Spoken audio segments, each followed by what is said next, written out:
Okay, so yesterday we started trying to understand how Chazal get from a pasuk which seems to talk about Ha'azinu to a mitzvah for every individual to write, however you want to understand that mitzvah, a Sefer Torah. We noted that the Rambam's argument is that yes, the word Shira means Ha'azinu in context, but because of the prohibition, which again, we wanted to spend even more time, I could establish that there is such a prohibition. Let's just take it as a given there is such a prohibition under normal circumstances to write a parsha by itself.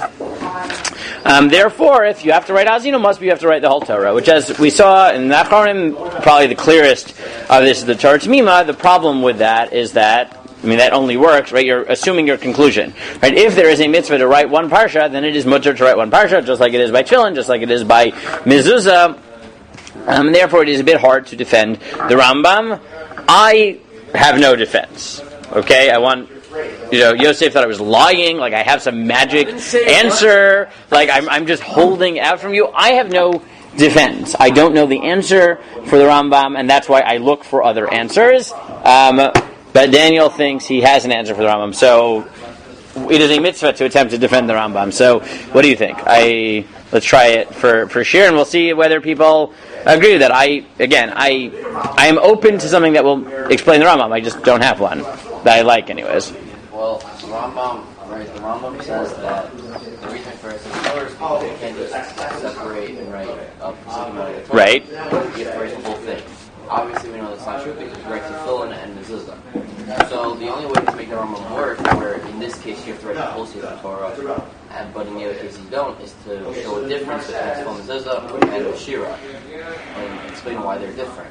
And I think, as far as I know, the only way that they would be different is that both tefillin and mezuzah, after you write them, they have another use, which is, you put it, on the doorpost, or you wear tefillin every single day, versus over here, when you write down the Shira, that's it. Right. So look, the direction you're taking, I think, is good, right? Which is to say, look, maybe it's not that the Rambam, right? Meaning there must be a missing stage in the Rambam. It's not simply the Rambam said, well, you aren't allowed to write a single parsha by themselves. Of course you can, right? But he just doesn't believe that this could be one of those, because by tefillin and mezuzah we know what we would do with those parsha. Here the mitzvah is just to write it, right? And it would be, in such a context, it would be strange for there just to be a mitzvah to write Ha'azinu and just have it sit by itself. And have no purpose. Now again, that sort of moves back in the direction of the other Achronim, that the real issue is not Parshiot, is that Ha'azinu is a testimony about the rest of the Torah, and therefore it doesn't really make sense. But that is a different reason than what the Rambam gives. You can try to bridge it. It could be.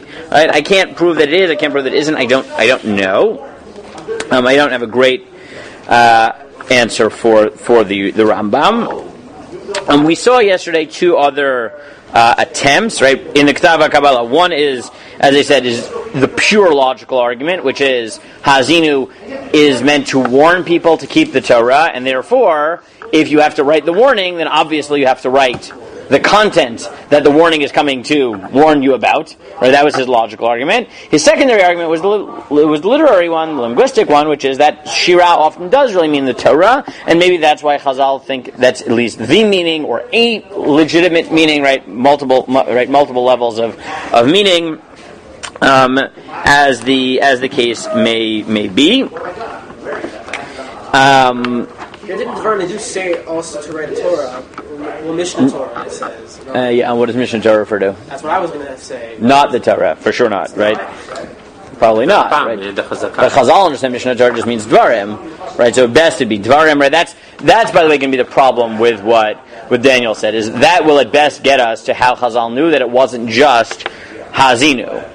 Right, but as the Torah MiTzion said, his second prong of his argument is, okay, maybe it's not the whole parsha, but it's definitely mutter to write a whole chumash. So at best you get to Mishnah Torah, you get to Dvarim, right? To go to the whole Torah, that's not even going to help you, right? Right, because you're right. Once you write the whole Sefer, right? At best, that's how far it would get you. To get to the whole Torah, you need something else. Does it?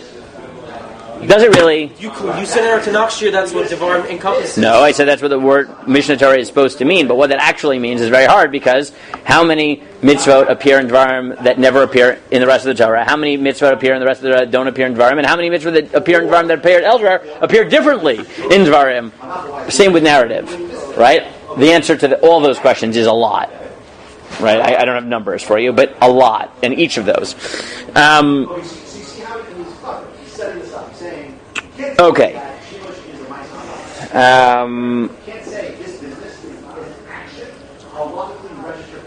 Right, and I we won't go back to the Shlal David. Right, the Shlal David really goes through and justifies why it really might just be, right, in Pshat, just the Shira. But that's where we were yesterday. It was the Ktava Kabbalah's attempt, and then we did the Torah MiTzion yesterday also, right?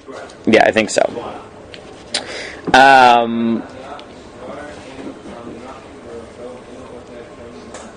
No, I think we were up to the Torah MiTzion's answer. Is that right? Right. Yesterday we'd seen the Torah MiTzion's question, right, challenging the Rambam, right, Sor Zion, right, where he didn't understand the Rambam, and he suggested it. So I don't think we read that yesterday. He says, "Umashin yireh lo mar bazel pi amavor begitin daf samach amar aleph ulfmenin besamach pasuk kol zeh da Torah Megillah nitna klomar k'shnemra parsha l'Moshe yakodva va'od parsha yakodva asher basov arba'im shana kvar haya muchanim kol haparshiot." So the Torah MiTzion suggests something which may be his interpretation of the Rambam, which is as follows: there's a machloket in the Gemara whether the Torah was given in one shot or given unit by unit.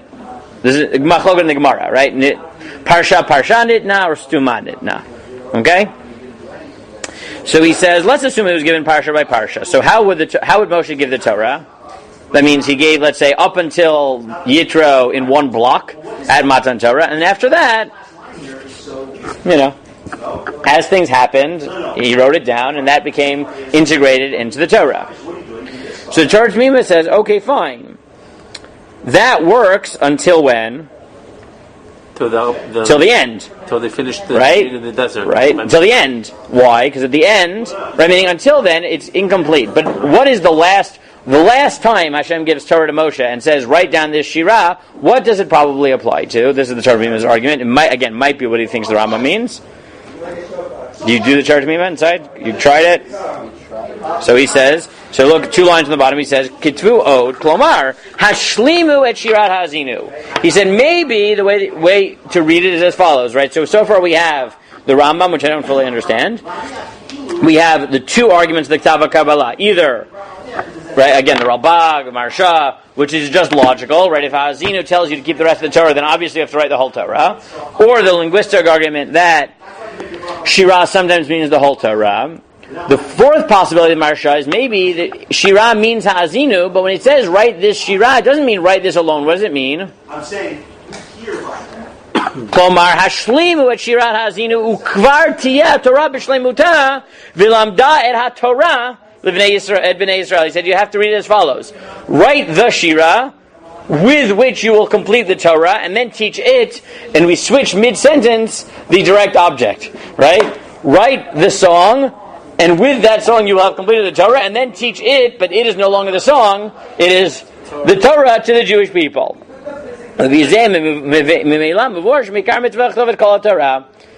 Again, this read... It sounds like Rambam. I mean, maybe, not really. What makes that more valid than the other one? What more valid? Did I say I was supporting this? I'm trying to understand it, right? I mean, no, what... Okay, I'm going to put this again.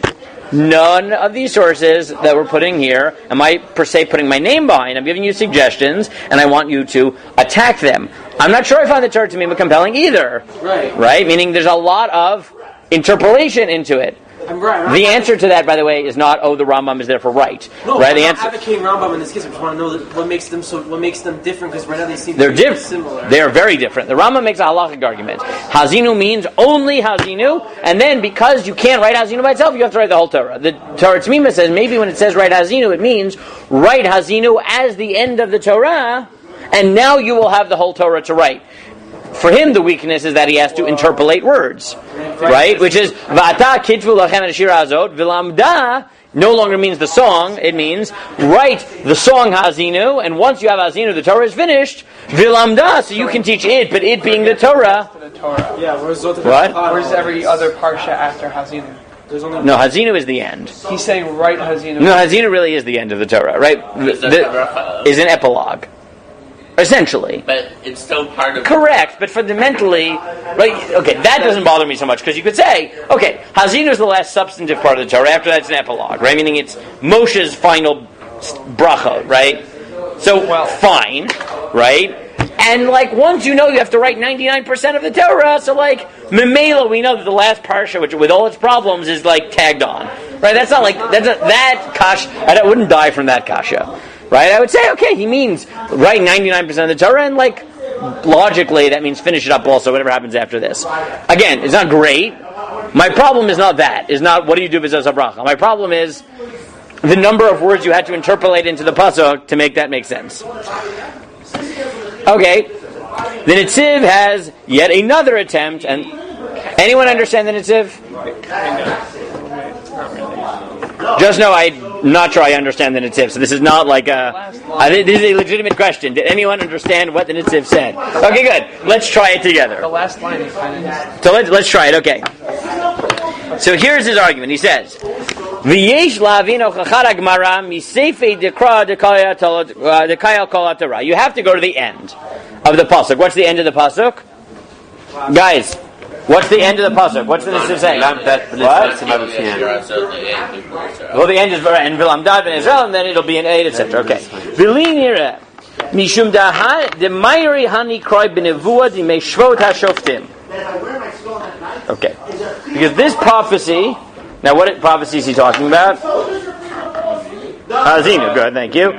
Well, really, Vayelech Hazinu, right? What are the prophecies of Vayelech Hazinu? What happens at the end of the Torah? Please, guys, Chumash. What is the end? No, right? You guys should know it, right? What does the end of the Torah consist of? Not the last 8 psukim. Vayelech Hazinu b'zos habracha. What is it? What is Vayelech Hazinu? What is the content of those parshiot? They're coming up. They're not long. Go and conquer the land. Nope. It's God telling Moshe. It's God depriving Moshe of a happy death. Right? It's Moshe, you're about to die, and just know that as soon as you die, what will happen? They are all going to worship Avodah Zarah, and it's all over. And I'm going to kick them out of the land. Before they even get in there, I'm telling you about Galus. It's a great time, right? It's good job, Moshe. You led them for 40 years, gave them to the Torah, and yeah, it's going to be terrible. It's going to be terrible. It's a very, very comforting end of life. Correct, but that's not what God says. I mean, God, you have a Chumash. What does God say to him? Right? And by the way, very quickly, I said this last year in Parsha. What then is Hazin? Why would God do this? Why would God torment Moshe in his last moments? It doesn't sound like a nice thing to do. Why would he do this to Moshe? Why would you do this to Moshe? Guys. Oh, that's just mean. Come on. Why would he do that to Moshe? Daniel, why would he do it?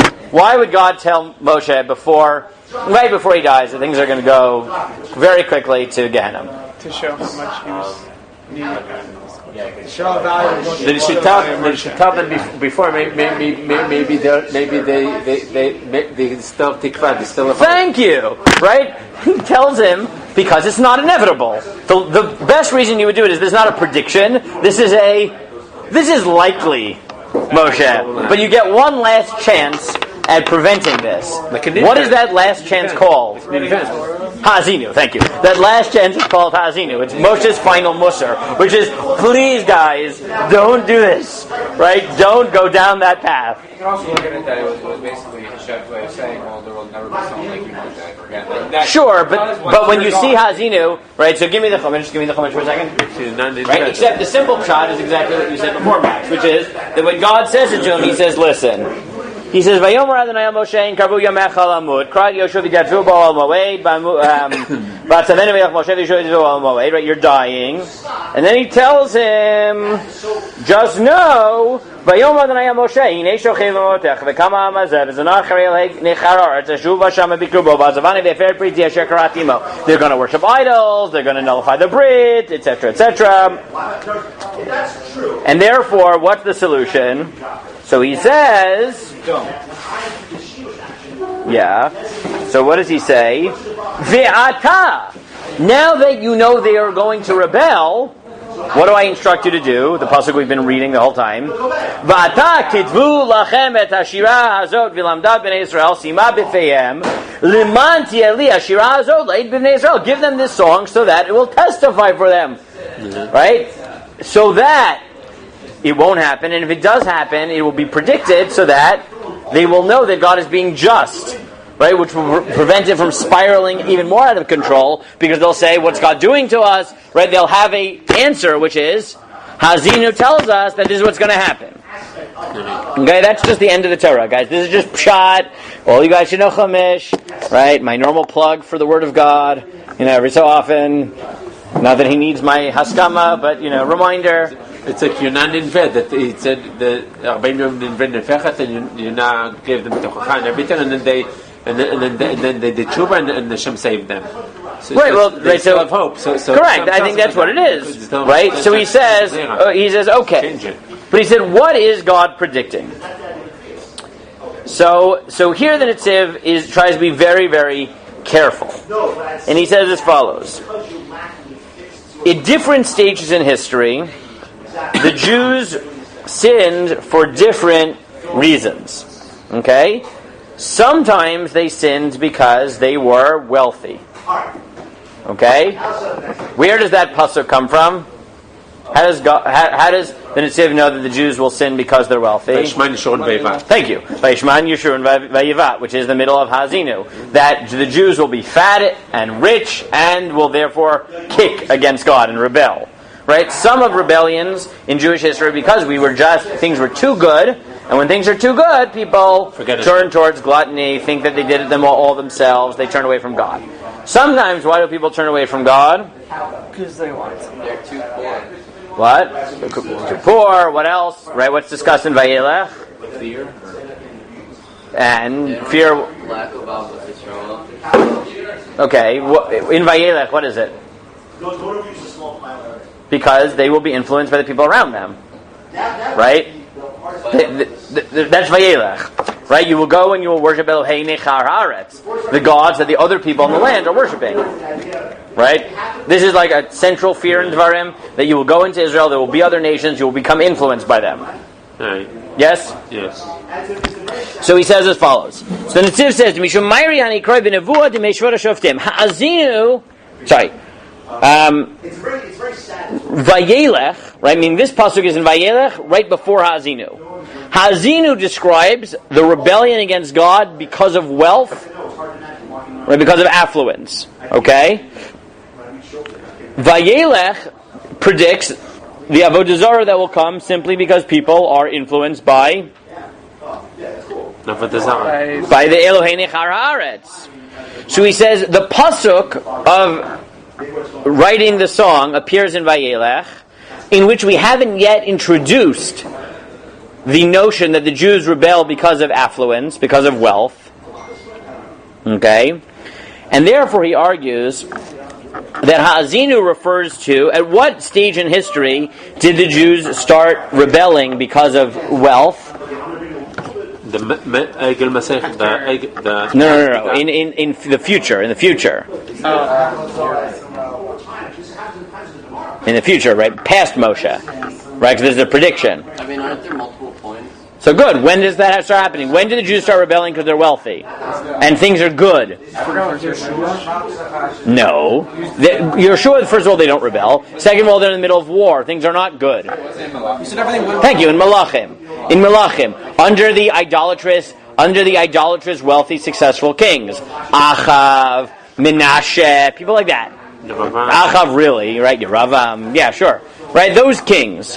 In Shoftim, why do they rebel against God? This is not a guess. Shoftim says why they rebel against God in Shoftim. No. Because they failed to kick out the nations around them and were therefore influenced to worship what was around them. Not because of wealth, but because there were other nations around, they hadn't kicked them out, and they were influenced. Why is it always that Jews get influenced better than the other nations? I don't know. I mean, presumably it's not always. Under Shlomo it wasn't, right? People learned from us, right? Chizkiyahu, people learned from us. right, Bavel came to visit Chizkiyahu and say, whoa, what are these miracles that are happening to you? So it's not true, right? People do get influenced the other way. But we're happy when that happens, not the other way. We do talk about it, Chizkiyahu, we talk about it with Shlomo, but cultures influence each other both ways. We just don't like this direction. We like the other direction. The other direction's great. When someone does Kiddush Hashem, so people learn from us. Correct, but I think just in Tanakh and these stories, right? So he says, so now the Nitziv makes this very complex argument, which is, in Vayelech, God is predicting that the Jews will go off the derech and worship Avodah Zarah simply because there are other nations around. That happens in Shoftim. Shalagiu Avodah Zarah Mishum Rov Sova Va'oneg, where they didn't worship idols because of they were rich and they had the imkain lo nizkar galotam b'shirata azinu sheishamu barvaish manishun vayivat, and therefore there is a break between the pasuk that says write Shira Hazot is in Vayelech, which is in the middle of a discussion of rebuke for the Jews that will happen not due to wealth but due to cultural influence. Hazinu itself discusses the Avodah Zarah that will happen because of wealth. But the pasuk that tells you to write the Shira is right before Hazinu, still in the middle of Vayelech. Okay? Why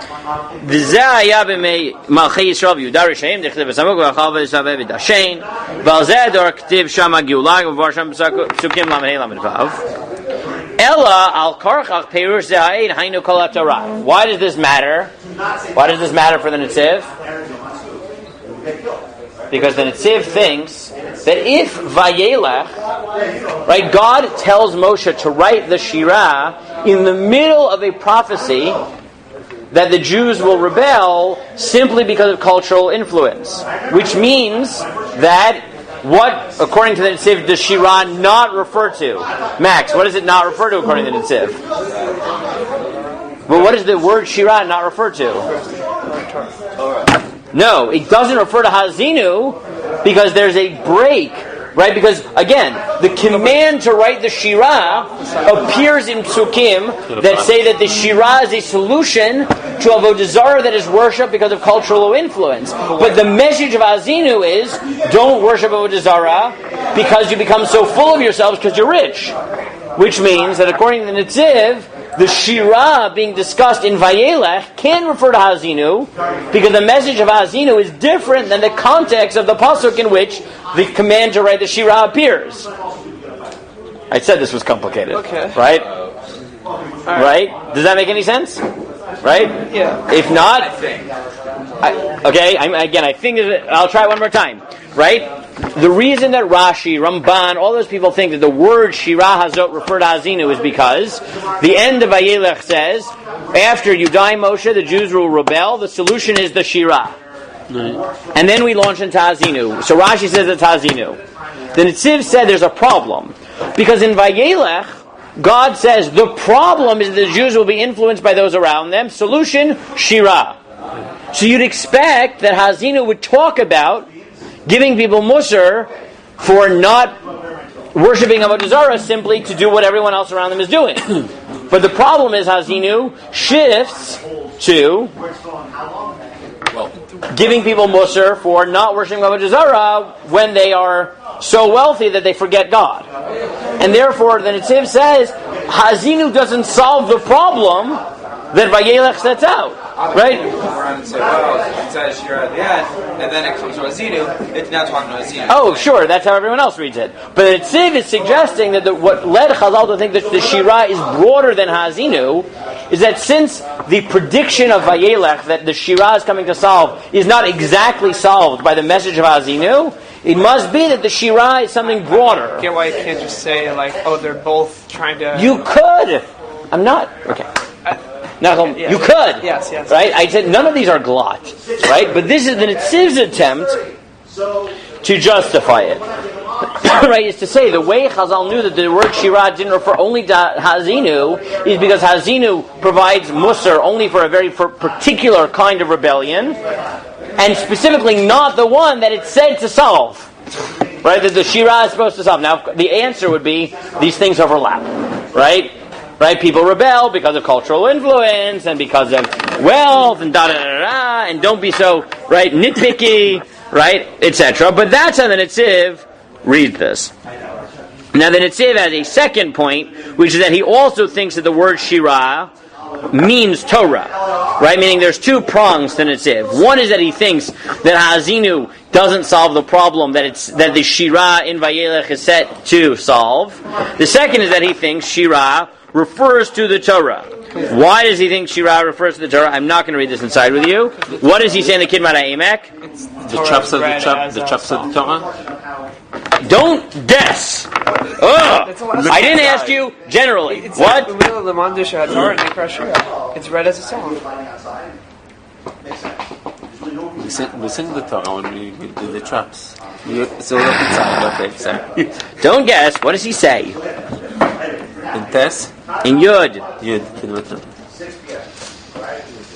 I thought you were still in the As a I am. That is the Netziv. What is it? Right. As a nature Okay, guys, skills for life. Skills for life, okay?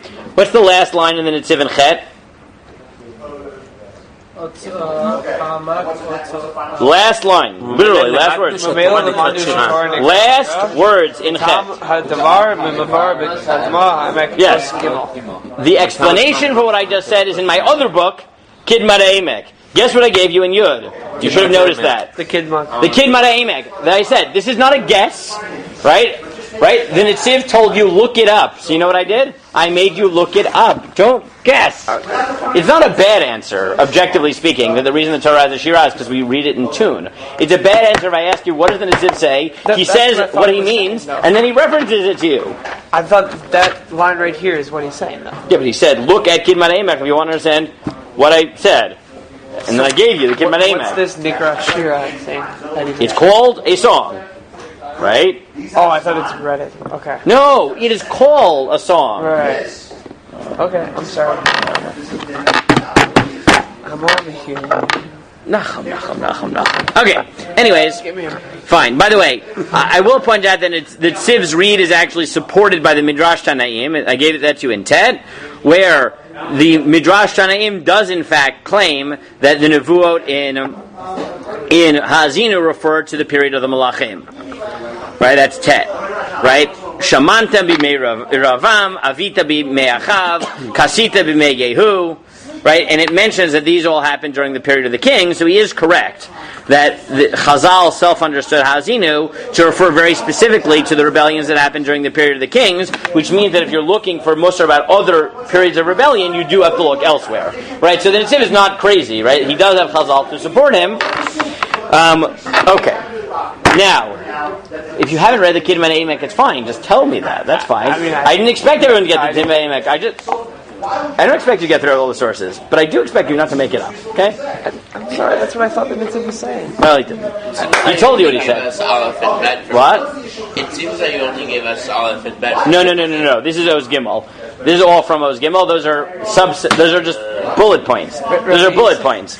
Right? You said why does banging your head over the Netziv, so I didn't say it was easy. That's why I said I asked you. Do you understand it? The answer can legitimately no. That's fine. Okay, good. So the Netziv gives you the following. I'll say it out. Whatever. I'll skip through it a little bit. He says like this. He says, "Why is the Torah called a Shirah?" Because he said there's two elements to song. Aleph, to b'shir eina inyan mevor yafeh kamo b'sefer v'sipur prazi. The first thing is that the difference between. By the way, what does shir mean in Tanakh? Or in modern Hebrew? A poem, thank you. A poem, right? Meaning it can mean a song, but it fundamentally means non-prose writing, right? It means poetry, right? You can have poetry put to music, that's called a song. You can have it not, it's called, but shir includes both. Shir Shirim.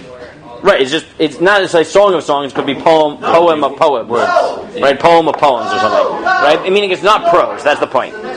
So, the Netziv said, first point, what is the first difference between prose and poetry?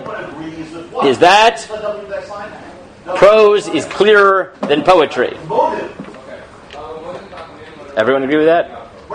Prose is clearer than poetry. Right? Why?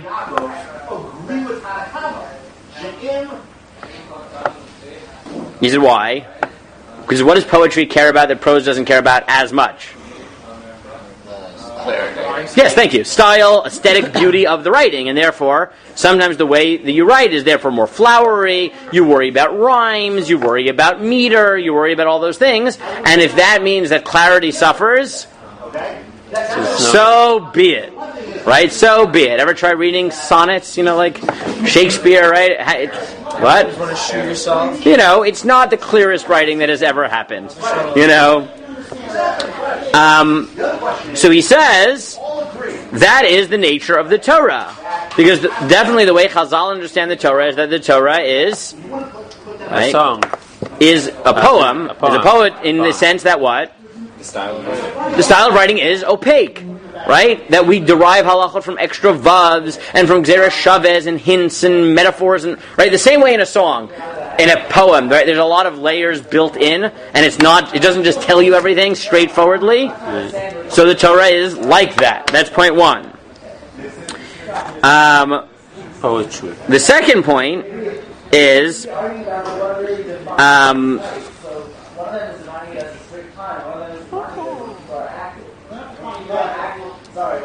look, these are two functions of the same thing, right?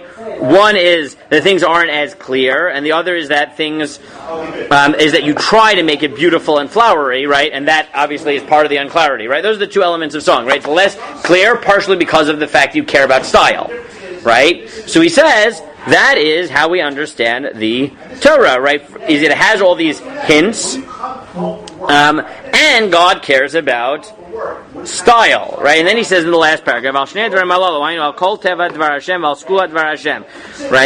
And he said it's this nature, right? The uniqueness of the Torah, the nature of its writing, that we call it Shirah, right? There are things that are hidden, that it's written stylistically in a way that not everything is right straightforward, right? That it's beautiful aesthetically, right? Those elements of Shir is why the Torah is called Shir, right? So again, there are two prongs to his argument, right? One is the fact that he thinks that the Shirah mentioned Vayelach cannot refer to Hazinu because it doesn't cover the right time periods in terms of prophecy, and the second element is that he already thinks that the Torah is Shir, right? Hence, it's the logical thing to plug in.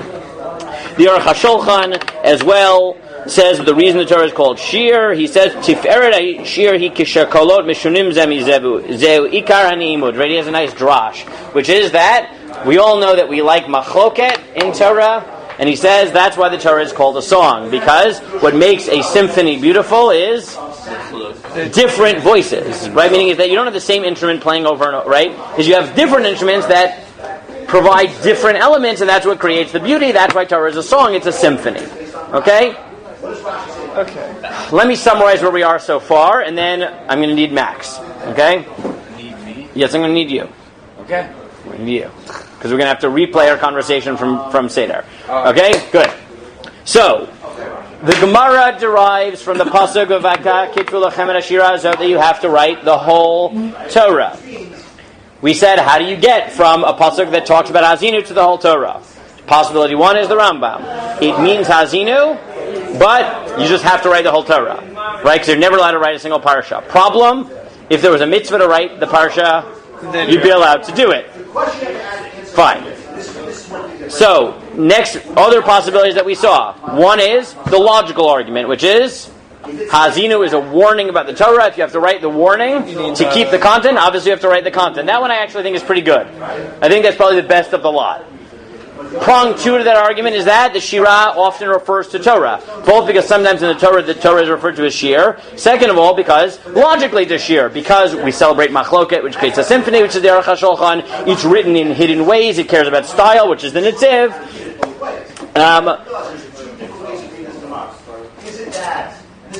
The Torah Tamima sort of very, very complicated reading the pasuk, which is write Hazinu with which you finish the whole Torah, and then then teach the Torah to the Jewish people. Right? That's basically all the possibilities we have on how we got from the pasuk to the halacha. Now, Max, your heretical question from this morning, which is what? I say that facetiously, obviously. What? I say that facetiously, but My question, my argument was, I don't know if it goes with what you were just saying, I don't know if it's a different way. Part of it was the whole thing is the obligation to write Torah is if the real obligation is to write Hazinu, and then you can then get the Torah. You don't have to write the whole Torah. The obligation is to write Hazinu. Good. So let me put it right even more starkly, right? As I put it at the top of the next page, which is maybe this is all wrong. Right? It's just wrong. Meaning, we're bending over backwards to defend this drasha, and maybe it's just wrong. And now you'll tell me, okay, now I'm a heretic, right? I told you this one would be less controversial, but last week I was telling you, right, about psukim not written by Moshe, now I'm telling you that halacha is wrong. Right? What do I mean? Stronger, though. No. Yeah. What do I mean when I say it's wrong? I'm not actually saying anything heretical. Right? It's the easiest move in Gemara always, which is to say, no, not a typo. That would be heretical already. Come on, that's not what I'm going to say.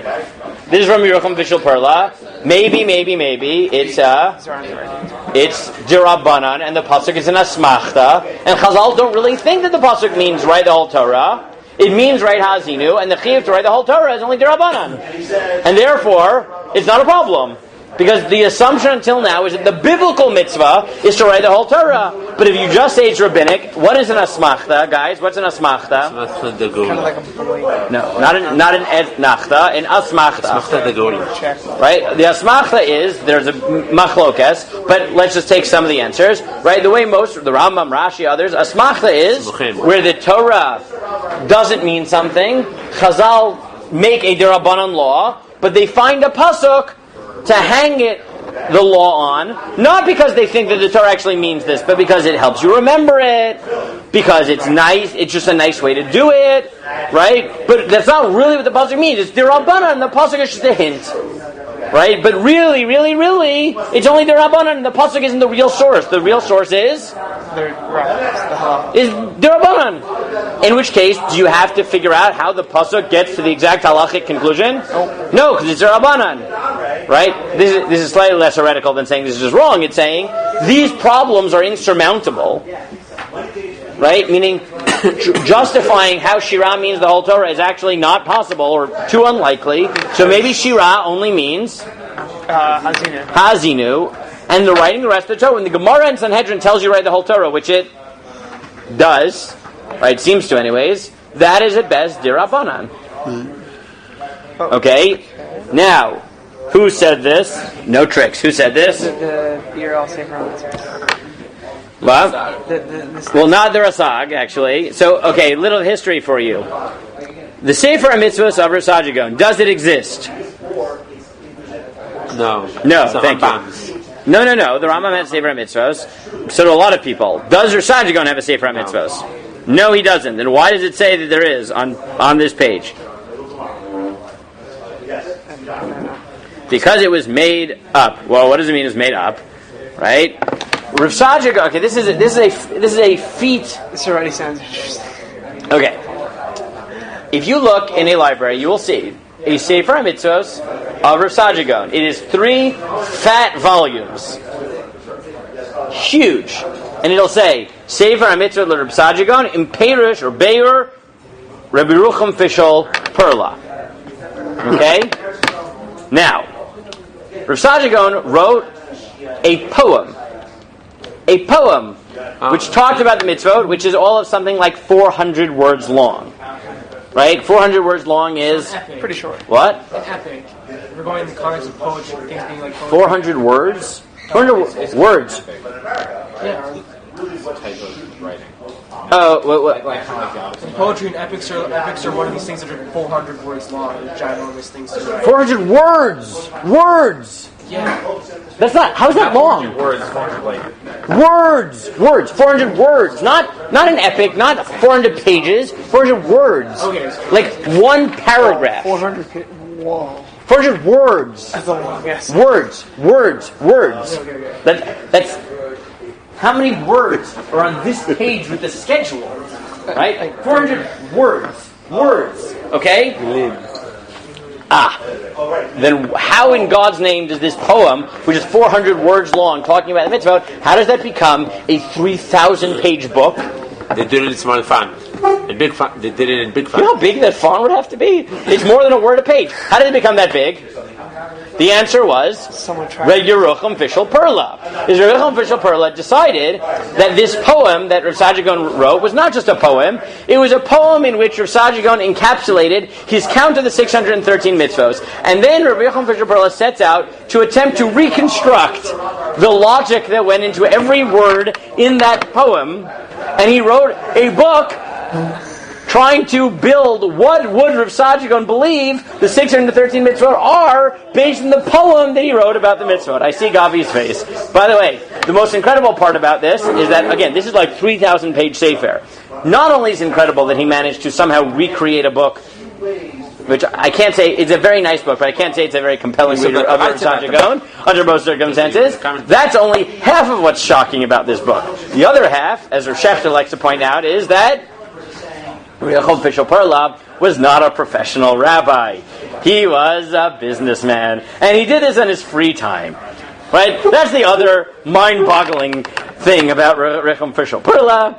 Gavi's like, I don't know which of those bothers me more, right? Every time I think about it, I'm like, your book is insane, and I feel inferior. That is my reaction every time I think about Yerucham Fishel Perla. Did you ever write his book?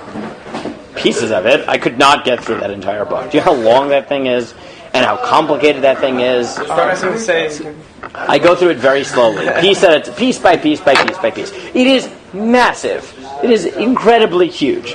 Anyways, therefore the style in that book is for him to take 2-3 words in Rav Saadia Gaon's poem and build entire 20-30 page articles about them, trying to reconstruct based on his knowledge of all of Shas and all Rishonim and Achronim what Rav Saadia Gaon might have meant. Now, Rabbi Yerucham Fishel Perla notes that at the end of his poem, Rav Saadia Gaon talks about writing the Torah on the tablets, on the stones. But what does he never include in his poem? A mitzvah to write a personal Sefer Torah. So Rabbi Yerucham Fishel Perla speculates in this Yud Bet that maybe, Amnam bi'ikar davar l'fi nidati. I think really the truth is that everything we've done for the last 2 days, you should be so unconvinced by everything I've said for the last hour and a half. Why? This is his argument. Because none of these drushot sound compelling, and therefore I think they are not compelling. Lo matzinu makor mevor b'shum duchta de'ika b'zeh mitzvah say daraita kol ish v'ish miYisrael shichtov lo sefer Torah. There is no such mitzvah. And then you'll say, the Rambam. What does he say? He doesn't agree. Yes, he says, well, all the Achronim already said that the Rambam is wrong. Right? Now they try to provide their other drushot. How does it explain the other Achronim that say that it does? Well, he buys their questions and not their answers. I like this guy.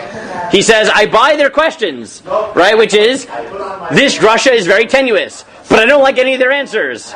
And therefore he says, V'nireh dirabanan ba'almahu. Answer, it's only dirabanan. Done. Done. It's dirabanan. Because of all the reasons we said. Is there a way to respond to that? Or? So what's the conclusion? Wait 1 second. Thank you. 1 second. And then he says, now, he brings another proof to this, which is, in the Gemara in Sanhedrin, what mitzvah is the mitzvah of writing a Sefer Torah, an individual writing a Sefer Torah, compared to? As if we got from Al Sinai. No. What? That's in Menachot. It's compared to getting from Sinai. What mitzvah? A king. Thank you. The king is writing the Sefer Torah. Now he notes that in the Gaonim there's a machoket. What does the king have to write? So if you read our Gemara and you assume that you have to write a Sefer Torah and the king has to write a Sefer Torah, then what is the king writing? The whole Sefer Torah. Right. But what would happen if you found out that the Gaonim, remember he's trying to understand the Gaonim, the Gaonim think that the king doesn't have to write the whole Sefer Torah? Pasuk says. I'm sorry. Oh, Nachum's like, this bothers me already. Good.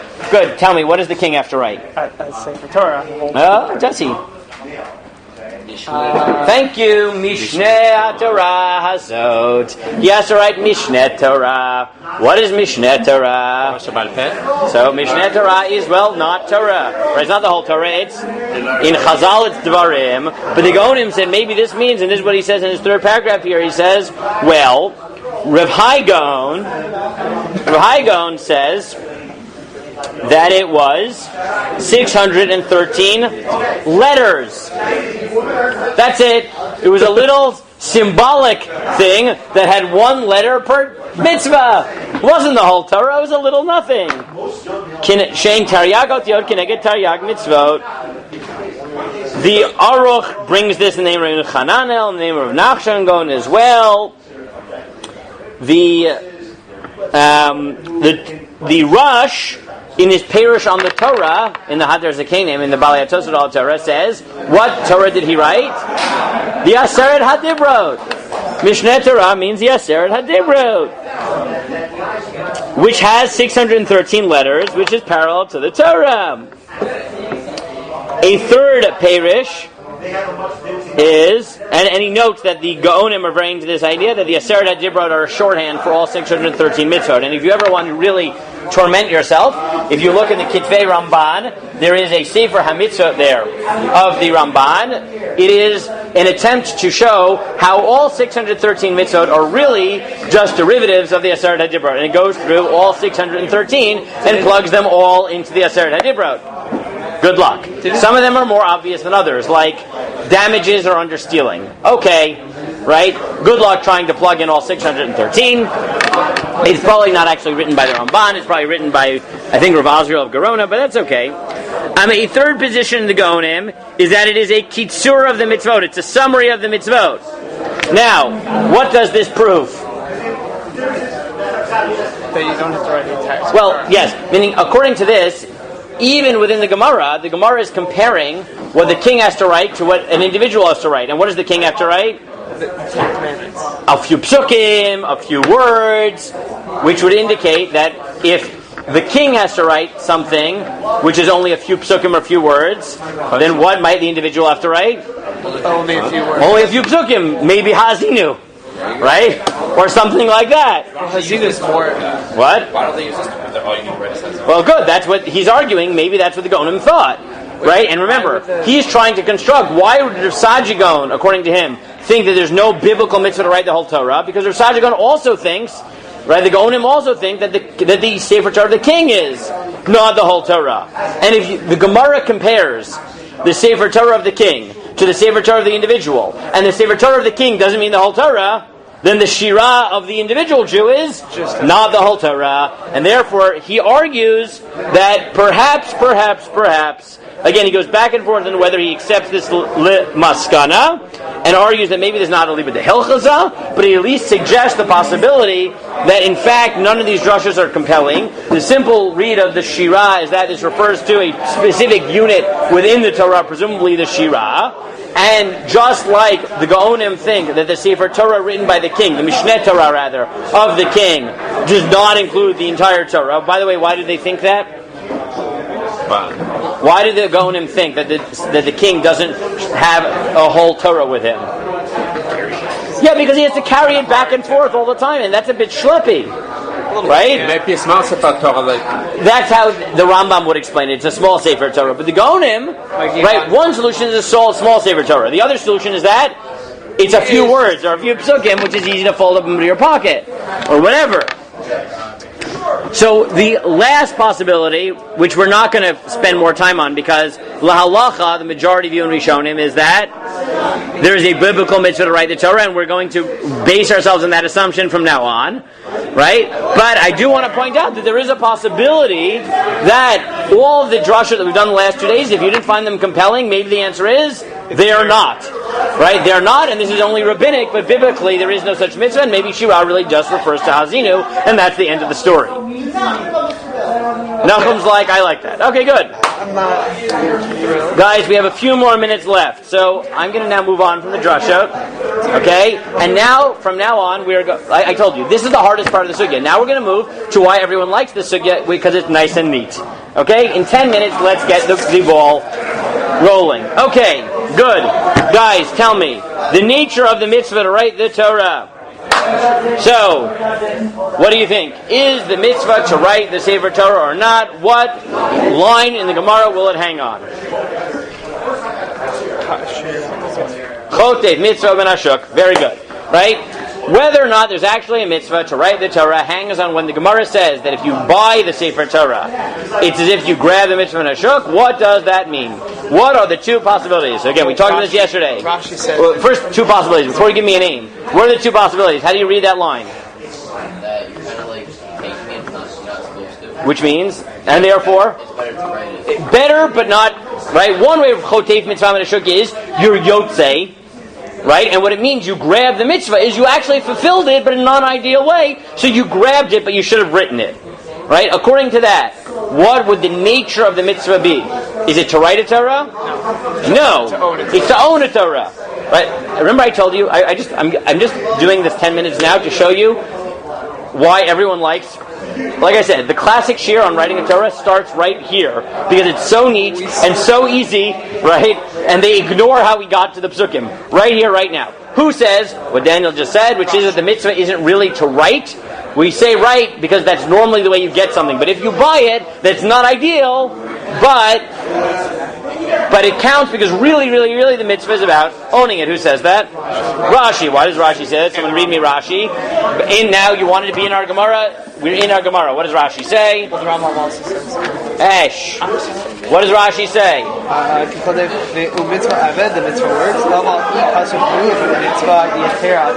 Good. Right, Rashi says chotev mitzvah ben hashuk means you grab the mitzvah, which means you fulfill the mitzvah. What's the problem? It's not ideal. Why is it not ideal? It's better to write it. Because it's better to write it, just like we have a rule in Kiddushin Daf Mem Aleph Amud Aleph, which is mitzvah bo yoter mi bishlucho. It's better to do a mitzvah yourself. Wow, they're even louder than we are. That's impressive, right? Doesn't want to go crazy with this one. Okay. Right, the Gemara in Kiddushin says it's better to do a mitzvah yourself than through a shliach, through a messenger, because you're more invested in the mitzvah. Correct, but it's still better, right? Emotionally, existentially, religiously, whatever. It's better for you to do a mitzvah yourself rather than appoint an agent, right? So you assume that this Gemara is essentially a function of that, which is you are yotzei. It's just not the best mitzvah. But according to that, the nature of the mitzvah is probably not to write, it's really to own. So why does the Torah say write? Because it's better to write, or the normal way to own is to write, right? It's not like Sifrei Torah is so common, it takes a long time to write. So normally, the best way to do it is to write it. Good. Who disagrees? Who seems to say that the mitzvah, that chotev mitzvah and hashuk doesn't mean you fulfill the mitzvah but not ideal, but you actually didn't fulfill the mitzvah? The Rambam. The Rambam seems to hold that the mitzvah is in fact to write. How do I know? Someone read me the Rambam. Sefer mitzvahs or Mishnah Torah? What? Perek Gimel Allah. Wait. Which one did I give? Either one. Give us a bunch. But either one. I gave you several Rambams. We won't get through all of them today, but read me any of them and be medayik, right? Right? Prove it to me.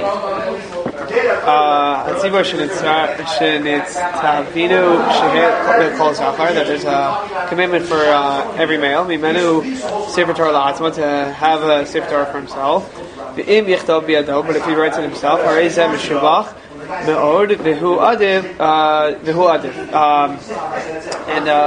the Rambam is not clear, but I want to be clear, right? I want to show why some people read the Rambam this way. Because what does the Rambam then say? He says,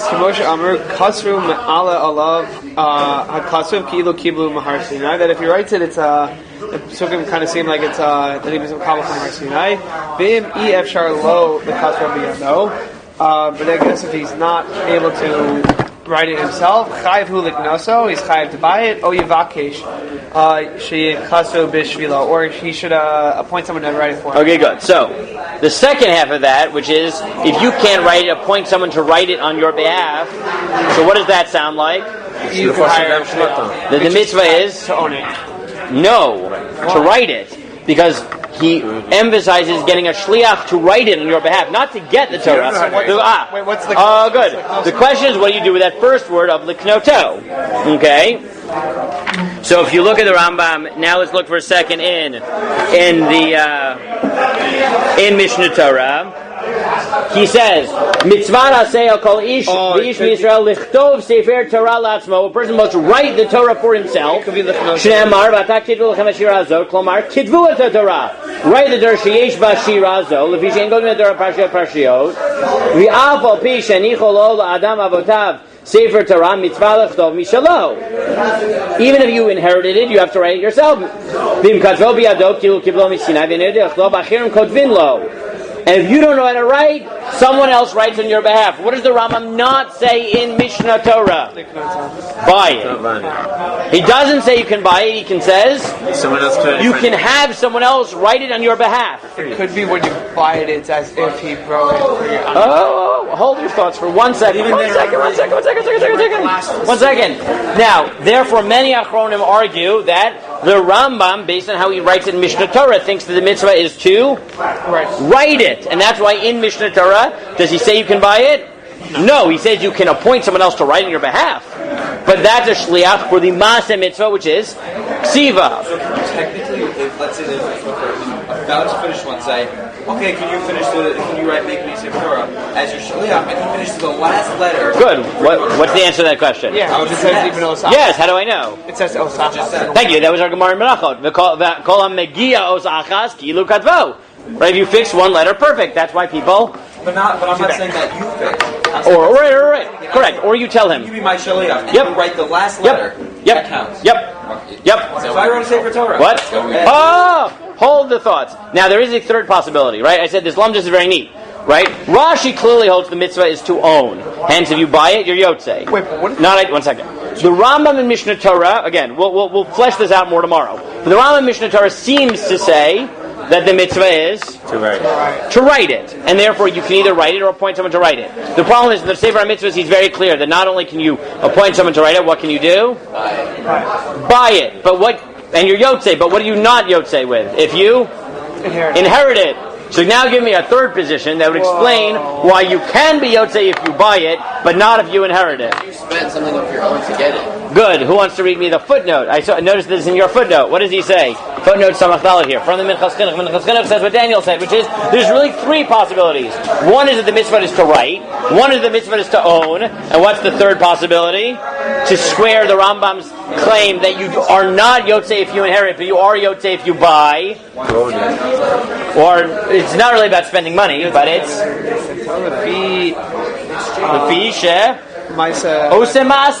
Possibility 3 is you have to do something to get the Torah in your possession, which means buying counts because you have to do it.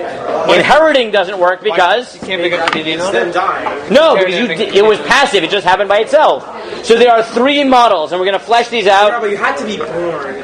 By the way, guys, you understand now what I said. Once we finish the drushot, now it's easy. This is a very easy sugya. It is very straightforward. We're going to be going, guys. I want you. Okay, we'll stop here, but we're going to go through the Rishonim. We're going to go through the Achronim. We're going to try to get to Halachah L'Maisa, but the rest of the sugya really is this easy, right? It's the Rishonim are very straightforward. Is it to write? Is it to do an action? Is it to own? And then the second question will be, what is the nature of the mitzvah? Is it to write a Sefer Torah per se, or write the Sefer Torah or own a Sefer Torah to accomplish a certain goal? And the question we're going to have to deal with is, who's chayev and why how many people here have actually written the Sefer Torah? Well, it depends. Oh, good. Besides, what? CBC had like a... Oh, good. I mean, I've done that too. But why does that work? We'll have to figure that out. Why do people, are they not going to do it? If you have to own it, then good, and we're going to see that in the rush. By the way, just so you guys know, where is the rush? Because I'm not going to be here tomorrow I'm not here from 9 to 11. I'm at Amudim. We will have shir as soon as I get back. So just do achana. I'm giving a different share. Where is the rush, by the way? I gave you the rush, but where is it? It's in the back, people. You can find it in the back. If you have trouble, ask Ray Wasserman, okay? Just go ahead. Okay, so we started laying out on whenever we had Shirla, 2 days ago. The question of whether the mitzvah of writing a Sefer Torah is in fact, as it sounds, to write, is write a Sefer Torah, or if it is a mitzvah to have, or some middle model, to do something, right? To do something, thereby allowing you to distinguish between Wouldn't doing something still be sort of claiming it, owning it? Yes, but it's neither writing nor is it just owning. It's doing something to get into your possession. Oh, because owning could be like also buying. inheritance. Yes, exactly. Because inheritance would be passive. Now we noted that Rashi very clearly is of the position that it's about owning, because he understands the phrase "Chotev mitzvah min hashuk," that you fulfill your mitzvah, right? But things get more complicated in the Rambam. I know I saw you were doing this Ray Wasserman yesterday, but what makes the Rambam even more complicated is that he seems to have a distinction in the way he formulates the mitzvah to write a Sefer Torah for an individual and a king. So that's what we need to understand, right? Because these three models exist, but how we pin them down is not entirely clear. So let us go back to the Rambam. I know you were doing it with Ray Wasserman yesterday, so let us try to read it carefully. Who wants to take the Rambam in Hilchos Tefillin Mezuzah about the individual Sefer Torah and tell me what you would gather from there? Then someone else can take the Rambam in Hilchos Malachim about the mitzvah of the Sefer Torah of the king. You could also, if you would like, read the two. No, I didn't give it to you because you're supposed to have your Mishnah Torah. I made this easier for myself and I printed it out for myself. Right? You all have Rambams. Oh, that's not true. The Shana Aleph guys haven't gotten there one volume yet. Okay, bring that whole stuff. Bring that whole pile. The person it hasn't donated yet. Bring the whole pile, okay? What? No, it's like the guy. Well, every year one guy donates the whole thing. He just donates a one volume for all of you. Bring the whole stack. Thank you. There's only 4. Okay, that's fine. No, I didn't give you everything. I don't make everything easy for you. I want you to learn to look things up. I just don't want to have to schlep everything. But this way. What? You will eventually get one like that, yes. Everyone will get one like that. It's just that we have a bunch of extra lying around. You will each get one. But those are not yours yet. Those are just the ones that are on the shelf. Where's yours? Mine's in my... Good, so go get it! I can get it, yes. Where's the paper? Okay. There's also the Rambam in the Sifrei HaMitzvot, but let's focus on the... Okay. Nachum. Take it away. Perek Zayin of Hilchos Tefillin Mezuzah v'Sefer Torah. Perek Zayin Halacha Aleph. I don't know. Let me see. Page 271. 271? No. No, that doesn't make sense. No, it's page... This one. Oh, 180. Oh, maybe Here we go. 187. Here we go. Page, in these, it is page 187. Okay? You can share. Page 187. Good. Read the Rambam carefully. This is the Rambam about the mitzvah of writing a Sefer Torah. the individual writing the Sefer Torah. And again, let's try to figure out what model he presents here. Go. Mitzvah saseh, call ish ve'ish me'Yisrael. There's a mitzvah on each individual from the Jewish nation.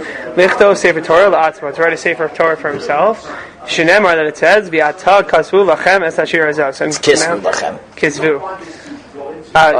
This is something that Nachum knows by this point. I have zero tolerance. If something is a pasuk in the Torah, to pronounce it without the proper nikudot, because it has a proper pronunciation. In the Gemara, I'm a little bit nicer. Psukim, look up that pasuk and pronounce it correctly, because you know God had it in a certain way, and we should hear it in that voice, right? Good. I feel like this sounds meaner when my voice is like raspy. I'm like grumpy old man here. That's fine. Go ahead. And now you should write for you this song, this shira. Kilomar, as it's stated, Kisvu es HaTorah sheyesh ba shirazu. That writing the Torah will be this shira. That will be this shira. The fish in kosun es HaTorah parshas by parshas, and you can't write a Torah by parsha. The alpha p he gihu lo adam avasav sefer Torah, that even though a man will inherit, even if a man inherits a sefer Torah from his father, mitzvah lichtov mishalo, the mitzvah is to write it for himself. V'im kasvu biyado, and if he writes it with his hands, ki'ilu kiblu mi Sinai, it's as if he was mekabel it from Har Sinai. Ve'im eino yodei lichtov, and if he doesn't know how to write, acherim kosvin lo. His friends could write for him. Ve'chol ha'magia b'sefer Torah, afilu osachas, and all. Then if you fix even one letter, if you, I guess, edit it or add a letter, hareu kilu kasru kilo. It's as if you wrote the whole sefer Torah for yourself. Good. So from this Rambam, now we already started this. From this Rambam, what does it sound like? Is the mitzvah to write or to own? To write. To write. To write or have someone write. Right, to write or have someone write on your behalf. But that's different than buying. No, because that's different than buying. No, those are not the same thing. It's a shliach versus no. Let's be very careful. What does he say in this halacha? to write. To write or Have someone write to have for someone write for you. Those are different, right? Than owning, right? There's a difference between saying you are my agent to perform the act of writing, then I merely need to own. That's not what he says. Right? He says, write or have someone write on your behalf. I mean, why can't you say that if you buy one, it says if the person wrote it for you? Yeah. Just this halacha. I wanted to start, right? What does it sound like in the Rambam? Right? To write or to appoint someone to write on your behalf. Right? Those are not the same thing. It's not the same thing as merely owning. Right? That means that I, right? Need to actually. Right? Meaning, yeah, right. I'm still involved in the writing process, though, through an agency. That's a halachically recognized category. You write it to own it. Good. Afterwards. Now, and therefore, many of the Achorim try from this line of the Rambam to say that the mitzvah is not to own; the mitzvah is to write. Admittedly, not everyone can write, but then they have to appoint an agent. Okay, but that's what it sounds like in this Rambam. Now, what about Perek Gimel in Ilchos Milachim when he's describing the mitzvah of the king? That's on page 1171. For all those who need. 1171. Okay, 1171. Fine. 1120. Jeez, it's all the way in the back.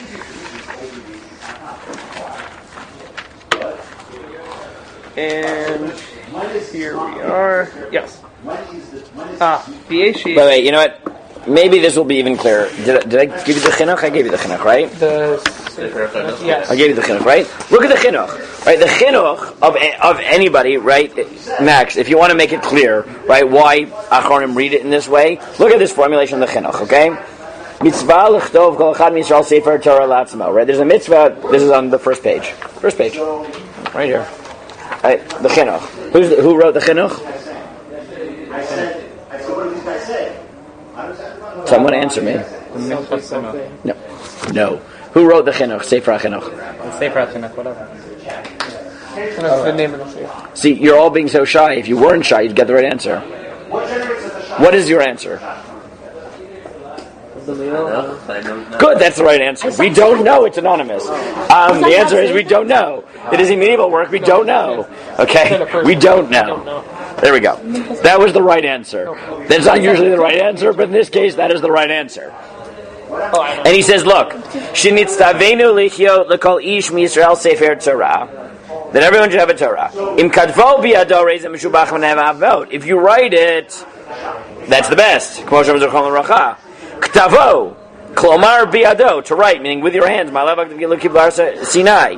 Umishi efshar lekodvo, and if you can write, biyado, you can't write it with your hand. Yiskor mishi ichtevenulo, have someone write it for you. But listen to his language, right? Either write it with your own hands or write it through a messenger. Right? You hear how he's framing it. Right? It sounds very much like he wants you to write it. Right? There's two ways of writing: writing with your hands or writing through agency. But it's writing, right? That's what it sounds like. Is this an interpretation of Rambam? He often builds in the Rambam. Often. Okay, good.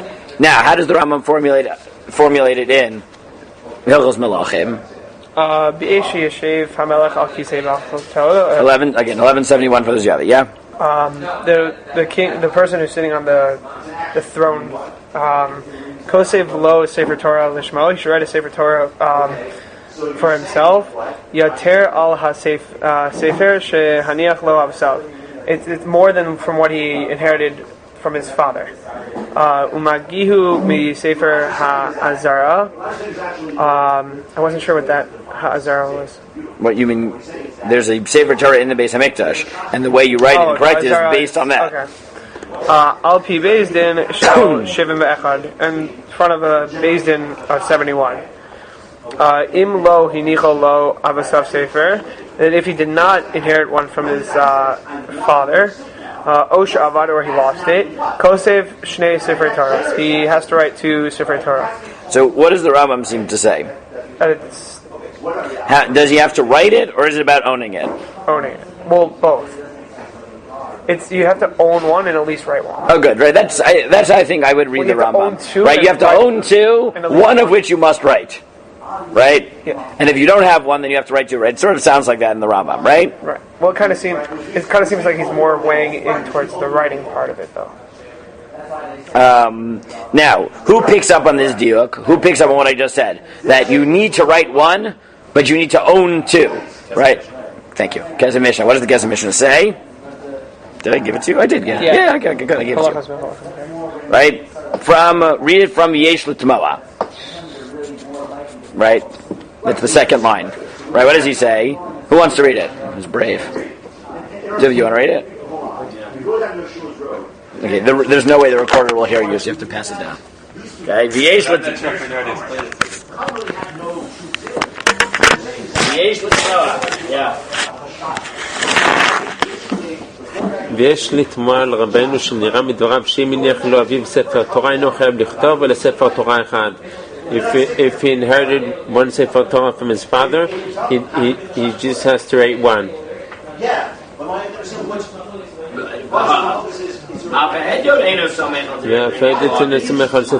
his problem?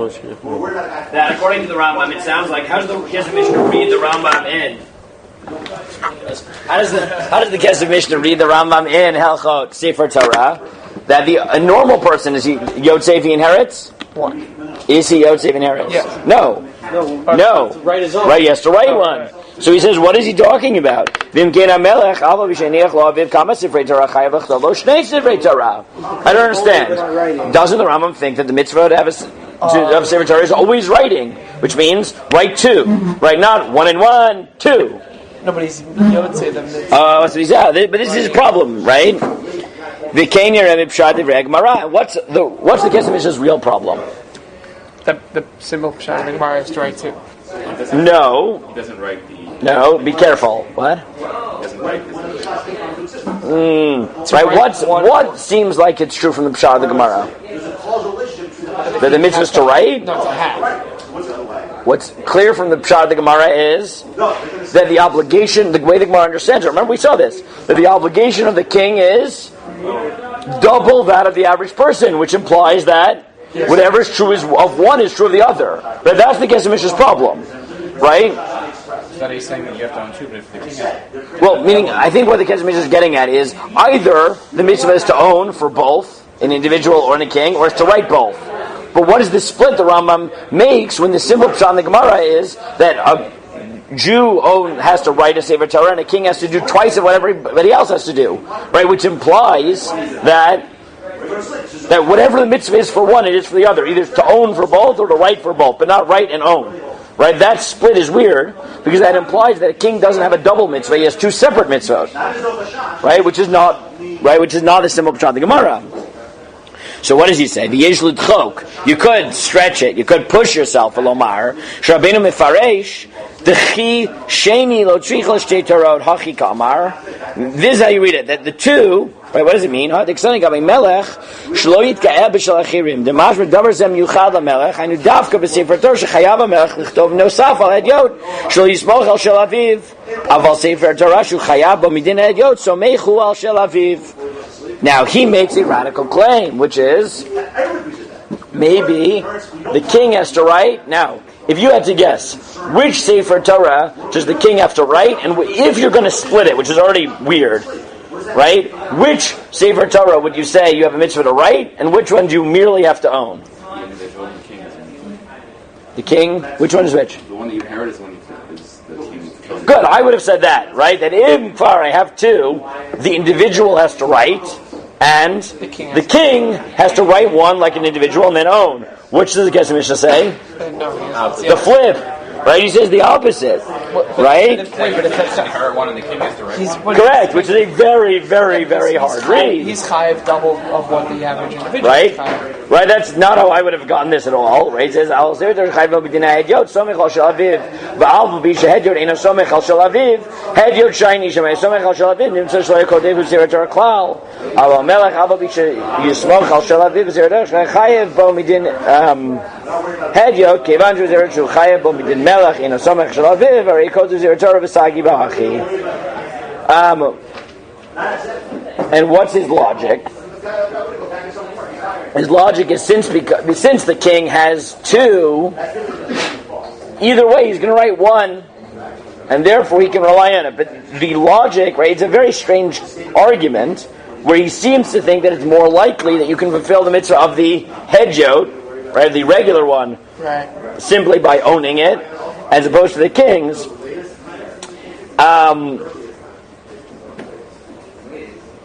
Why can't you just say that he's chayiv, he's yotze the mitzvah of the hedyot of through writing his individual?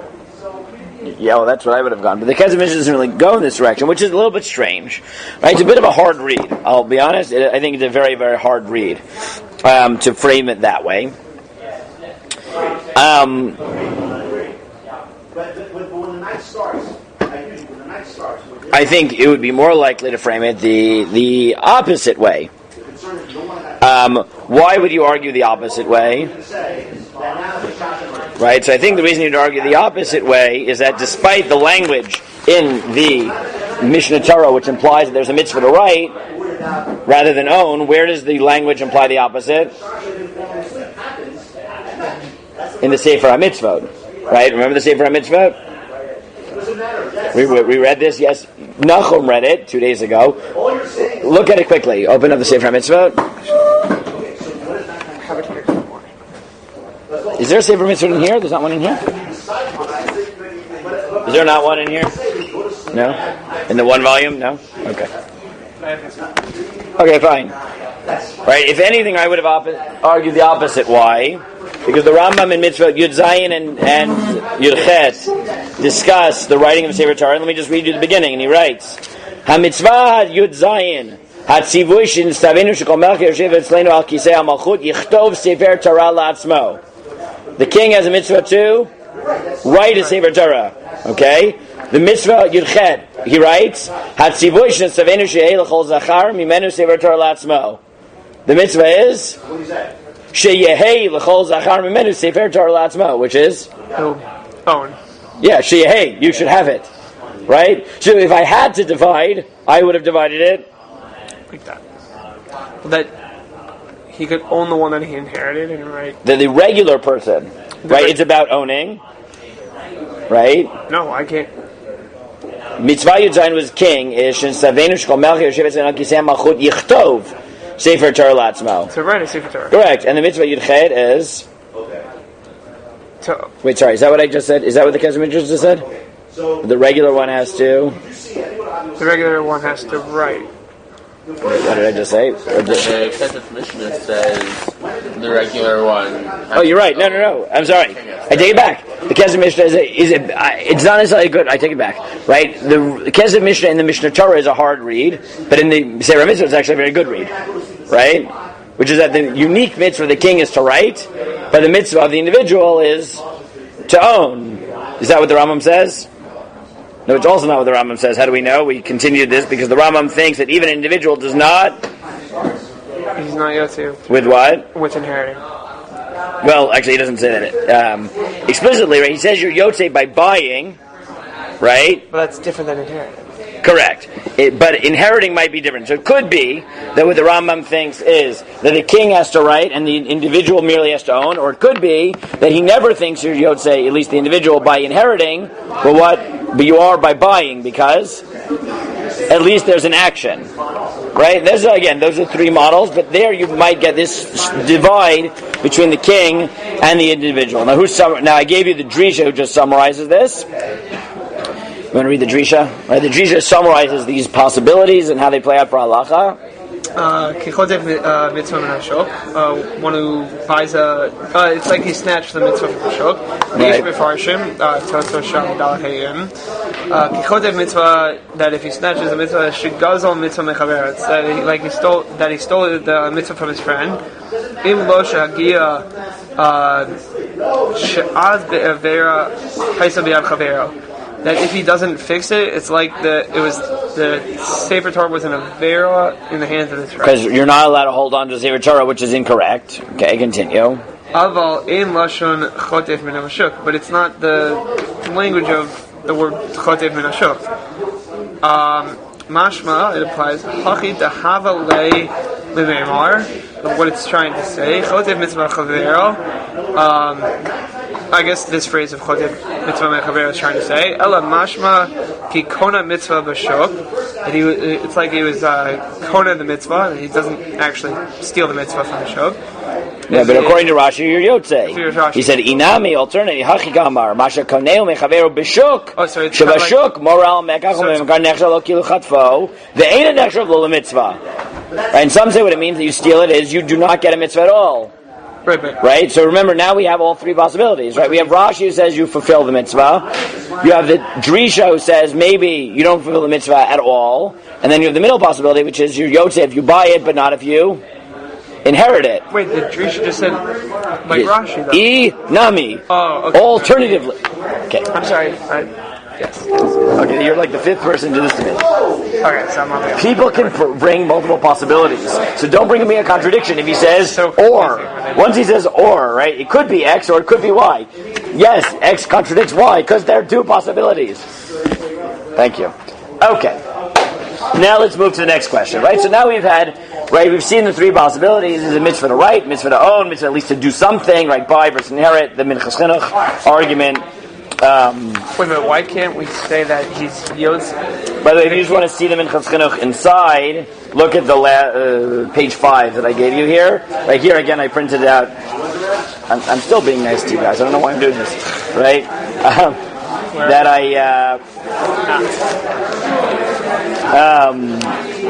Right? I gave you the minchas chinuch and things are underlined, right? So he says... right, if you look at the first paragraph, the diuk that a mitzvah is right aksiva, but in bet he says, right in bet over here on page 5, right? He notes that Rashi says you are Yotze if you buy. He notes the Rambam's language is l'chtov.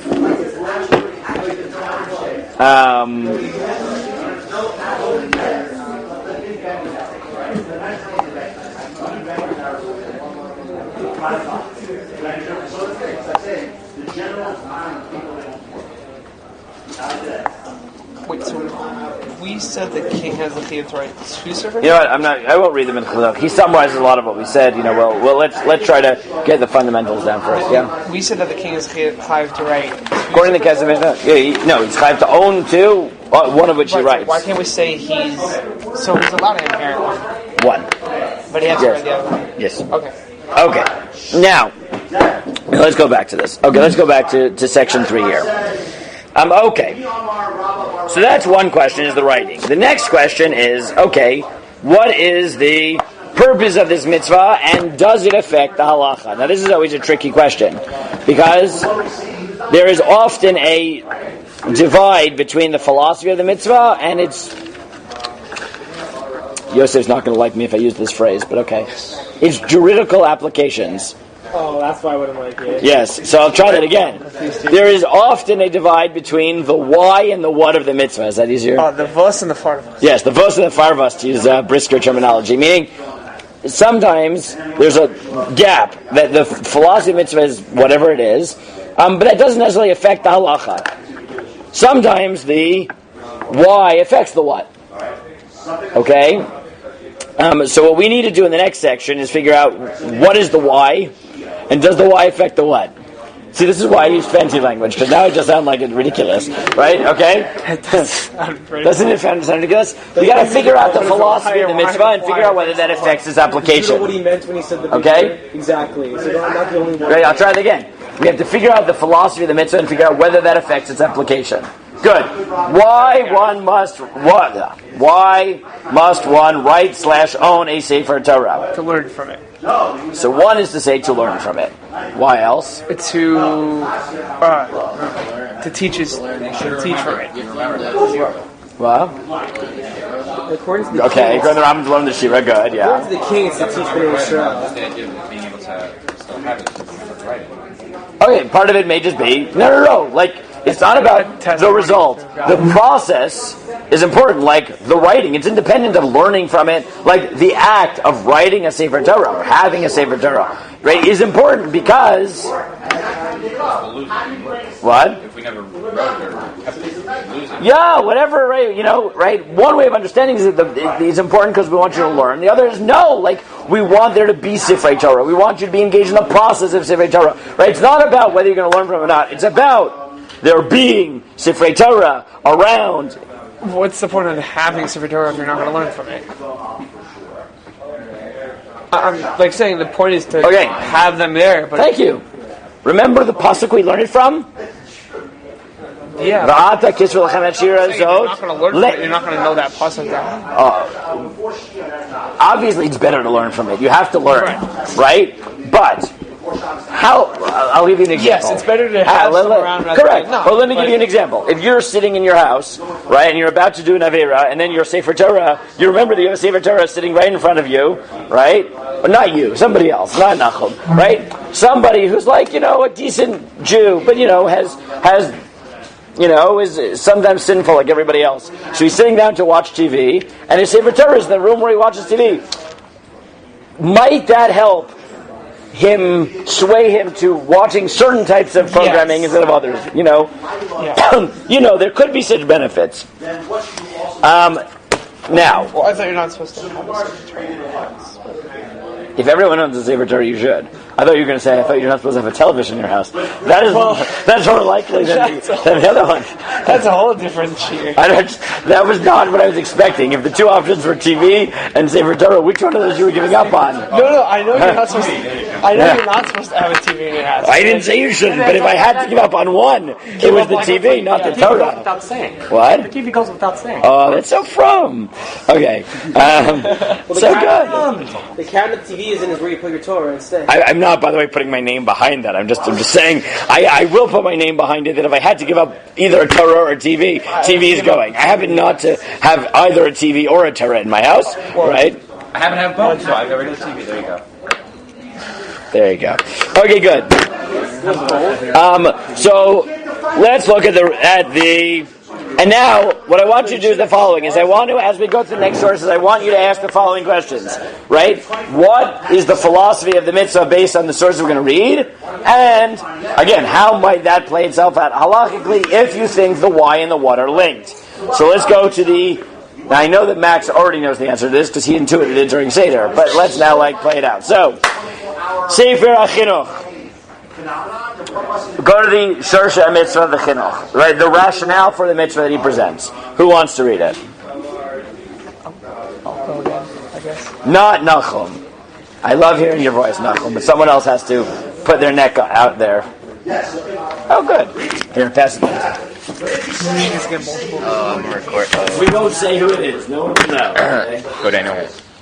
From Shorsha Mitzvah. There's two of them. It's like From Shorsha Mitzvah. משרשי המצווה לפי שידעו בבני אדם שהם עושים כל דבריהם לפי ההכנה הנמצא להם. Should I continue? Am I just reading the whole thing? Or You could translate too. I could. Yes, you're reading the whole paragraph. The alcohol TV. Okay, guys, really, this isn't so scary. I'm not that scary. I'm done. But if you mispronounce it, you may mispronounce it. No, there's no public there. It's okay. If you mispronounce your Look, when I was in Shir, that really was. I'm telling you, it was the scariest thing in the entire world. We all just waited for one person to say Tomar, and then we would freak out because we did not want that. We did not want to hear your name in Tomar. And you have to read. And then that was misery. Go ahead. Look, I'm not asking you what my Ravinders to ask me, please. I have not yet asked you, dear Rosenzweig, why am I smiling? No, you know how often you would do things like that? Be like look at a source. Why am I smiling? No, I don't know. I can't read your mind. I don't want you to read my mind. I want you to read the chinuch. Okay. Ve'akol tivinu baruch hu liyos lechol echad ve'echad mibnei Yisrael sefer Torah kan atzlo sheyachol likros bo tamid v'lo yitzrach leleches acharav lebeis de chevro laman yilmod l'reya es Hashem v'yida v'yischol b'mitzvosav ha-yikros ve'chamodos mezahab mifaz rav. What does he say? First half, what is the reason for this mitzvah?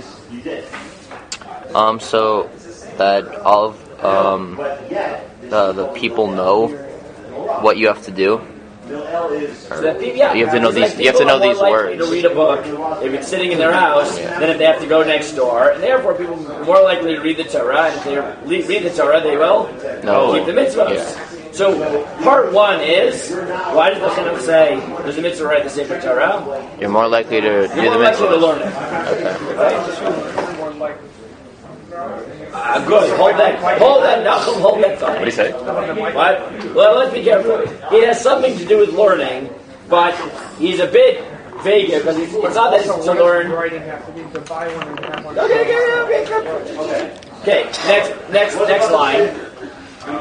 ונצווינו להשתדל בזה כל אחד ואחד בני ישראל ואף על פי שהניחו לו אבותיו למען ירבו הספרים בניינינו ונוכל להסיל מהם לאשר לא תשיג ידו לקנות.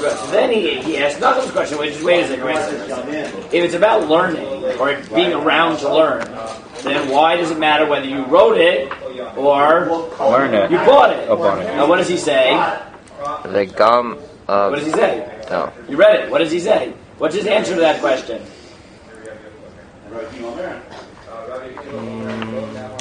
Leman Yirbu Hasvarim Benenu. What does that mean? You have a lot of to make svarim. sure there are a lot more around. Why? Because not everybody can afford it. So the more there are around, the more likely that everyone will have access. Look, it's in your house. How do we make this all up? Why is Shabbos excluded? So he's just lend it out. So he's basically saying you have to increase supply. Yes, thank you. וגם when יקרו בספרים חדשים כל אחד מישראל פן תיקון נפשם וקרם בספרים ישנים and that they'll read the new ones and then they'll fix the old ones, right? Because you have a good fresh one and you'll be able to fix all the mistakes in the old ones. Okay, good. So if I took the chinuch, there are a few different strains running through it. Okay? One element of it is, why do we have to write Sefer Torah? His first element that he introduces is what? To learn. Have the ability. Right? Now, let's say I would isolate that, and again, I'm not saying this for sure, but let's say that the philosophy of the mitzvah was linked to its practical application. And I thought that the philosophy of the mitzvah was, you should have a Sefer Torah so that you can learn. And again, I thought there was a link between the why and the what. So what might I think? Is the mitzvah to write it or to own it? What would you think? Own it. To own it. To own it. How does he justify the mitzvah to write? So it's two separate... What? Good. He introduces a secondary philosophy, which is, maybe it's not just about it being around so you can learn it, but there's something about the process of writing that's important. Namely, it increases there being svarim, right? Meaning the act of having everyone write increases the number of svarim. It makes sure that the svarim that are around are of better quality because you're constantly writing new ones, which gives you the ability to correct, right? Do you understand how those two sections in the chinuch, the philosophy, right? If you focus on it being about learning, you're more likely to accept the result-oriented Sefer Torah thing, which is just make sure you have one around. Buy, inherit, however, it doesn't matter. Wait, so what he said, right? Again, if the philosophy is linked to the halacha, but that's right. The second logic, which is no, we want there to be more books. The process of writing, right, increases the quality of the books that already exist. Right? That already says that the mitzvah emphasizes not just on the result, but the process. Right? So you see how it is now. It is therefore possible that when we saw before there's a machlokes, is the mitzvah to write or to own, that may be influenced, maybe, if you think there's a link between the why and the what, by the question of why is there a mitzvah to write at all? If it's merely to learn, then just owning is okay. Then owning should be enough. But if it's about doing more things, then you have to write. Good. Now, this is linked, though, to what I said is probably the most controversial line in this sugya, is the position of the Rosh. Is the Rosh. Who read the Rosh? Because now, Nachum, tell me conceptually. What conceptual question may hang on this as well, in addition to, is it about writing or owning? Well, because there's the Rosh brought on this. Well, what conceptual question might hang on this? Wait, sorry? What conceptual question hangs on it? Yes. Whether it's to write or own? We just did that. Give me a different one, not the one I just said. Conceptual hangs on what? On this chinuch question, is the mitzvah about learning, or is the mitzvah about something beyond that? The process of writing, about increasing svarim in the world, about perfecting the quality of the svarim that exist? Is it just applying to a certain or it's applying to a Good. Right? Which is this mitzvah only about the Sefer Torah itself, or about other things? Right? Now let's just play it out. Let's play it out. Daniel, let's play it out. Before you ask me a question, let's play that out and then question me. Right? Play it out. Right? If the mitzvah is about learning, then... Well, we already said that. Then, we already said you might be able to buy it. But, right, the second question, is this only about a Sefer Torah or about other Svarim? If it's about learning, what would you say? So other Svarim should play a role in the mitzvah. We'll come to exactly how. Right? If it's about increasing the number of Sifrei Torah or about correcting the quality of Sifrei Torah, then does this relate to other books or just Sifrei Torah? Sifrei Torah. Right? Now, what was your question, Daniel? No. What are you doing conceptually? I guess I was going to say that the Zirirng says that you increases the amount. Even Number. buying them increases the amount. No, it doesn't. It just moves it from one to another. Yeah, but Then they have to print more. it's still No, it just moves it You around. can still lend it out. No, because if you just... It's Yeah, but not it's already everyone- made. Yeah, but not it's everyone. moving Yeah, around. but not everyone can afford one at the store. So if you buy it, you put it into the rotation that people can use. Not necessarily, right? What? But if you buy one, he's going to see that there's people buying it, so he's going to make. Yeah, especially since Sefer Torah.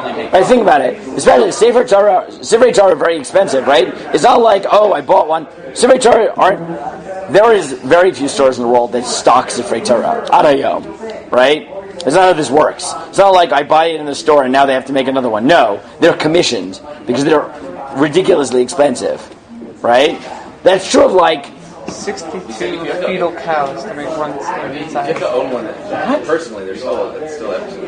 Oh, good. See, now, the reason this line gets controversial is, now I've laid out the conceptual model for you, but the question that I said that we have to figure out is, how many people here own a Sefer Torah?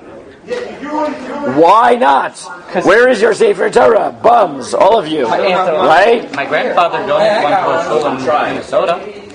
Does that count? Can I borrow 15? Maybe. What? Can I borrow 15? How about you have 15. You think it's only 15? The small ones. you have $10,000? I just want a small one.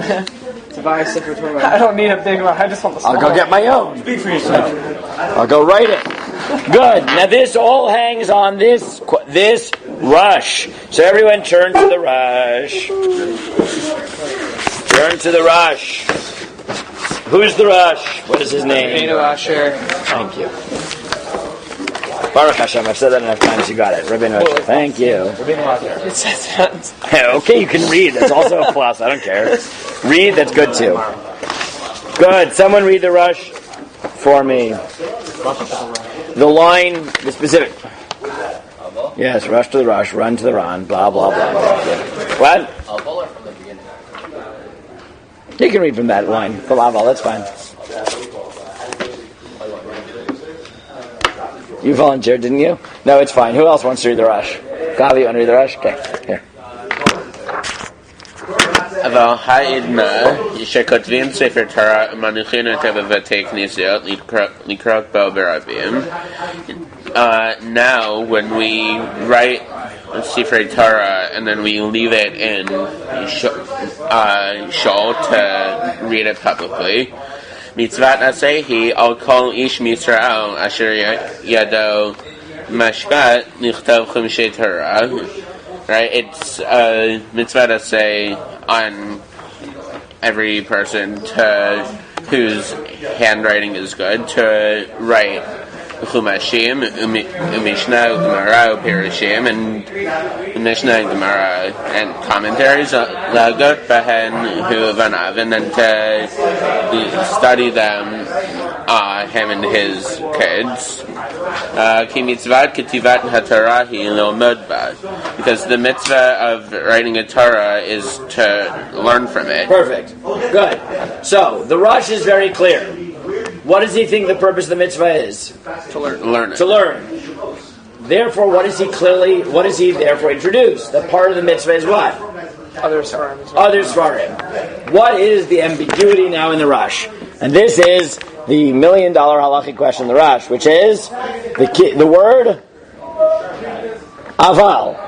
Right? Aval. However, now, but, right?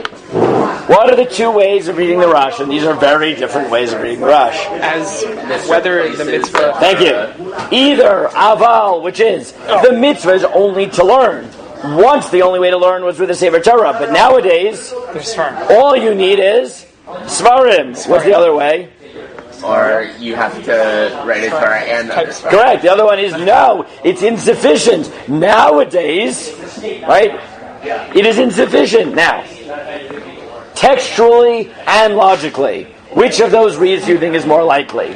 Including the Svarim. Including the Sefer Torah. Then explain to me, again, logically, textually, you can answer on either plane and explain yourself. Logically, I would say including the Sefer Torah. Why? Because the Svarim we have today are based off of the Psukim, so you kind of need Okay, good. So one is logically he must mean including because the Torah is still the basis. Give me another reason. Logical. So what's the side of saying you should? Maybe a reason why it doesn't include the Sefer Torah is because if you read all the Torah, you're basically discussing. Good, right? A reason to say you don't need it is to say, well, if it's only about learning, you can get it all. Especially in Chumash, you have all the content of the Torah, if not the formal Sefer Torah, right? Give me a reason why. Another reason why it should include both. Because where did the mitzvah go, right? Where exactly did the mitzvah to write Sefer Torah go? That it disappeared, that you can now replace it, right? How did you pull that one off? He's saying that the Svarim are instead of the Sefer Torah. If you say that, how does that happen? If you assume Shira meant Sefer Torah, you can assume it meant... Okay, good. So you can justify it. Now, textually, which one do you think is more likely? Probably the instead of. That's kind of what it sounds like. Good, right? It's very unclear, right? The word aval, kind of. So, right? So I honestly don't know, this, right? But no, we have this. Good. So, who took which position in the Rosh? Who said it was plus, and who said it was instead of? The next source is what to do. Good. Who is the Beit Yosef? The same guy who wrote the Shulchan Aruch. What's his name? Yosef Karo. Very good. And what does the Beis Yosef say? Which does he say? Daniel again? He says that you have to add it on. It's add, and why? What is his argument? Why does he think the Rosh must mean add? It's right here, page 2. Here, right, Beis Yosef. Right, why does he think it must mean add? Because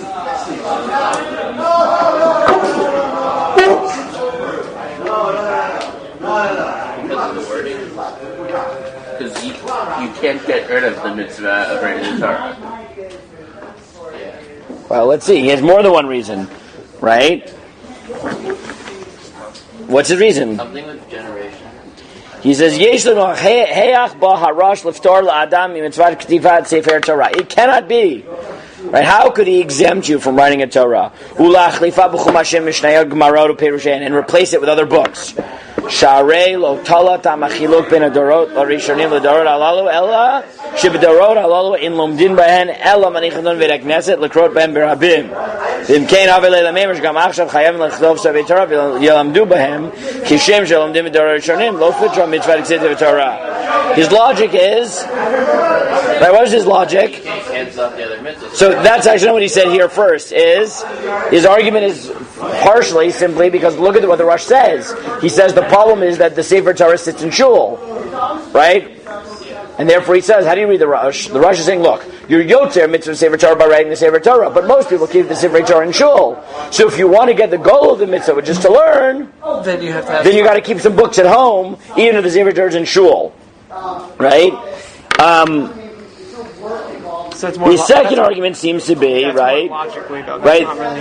Well, no, it's textually, right? That's what the Rosh seems to say, but he also has the logical one, which is, no, that's right? More logical. How did you put, right? The other one is that what he really starts with, actually, which is, it's a mitzvah. How did you get rid of it? Right? So the Beit Yosef argues that according to the Rosh, the argument is simply to add, which means that according to him, right, it sounds like there are really two parts of this mitzvah. There's learning, right, which can be expanded, but there's also the original mitzvah, which is writing a Sefer Torah. Like Pshuter K'mashmo. It's like one mitzvah is subcategory. Now, one of the primary defenses, though, for why we don't all have a Sefer Torah is to read the Rosh, not the way the Beit Yosef reads it, but what? The other way, right? Yeah. Is the other way is to say that the mitzvah is, right, the Rosh is replacing it, right? Who reads the Rosh that way? You're saying both sides will be close. One guy would say, What? Did any of you see anybody inside who reads the Rosh the other way? No, Shulchan Aruch reads it that you are chayiv to write a Sefer Torah. Right? Just like he does in the Beit Yosef. You can read it, right? Yeah. Okay, good. Who else?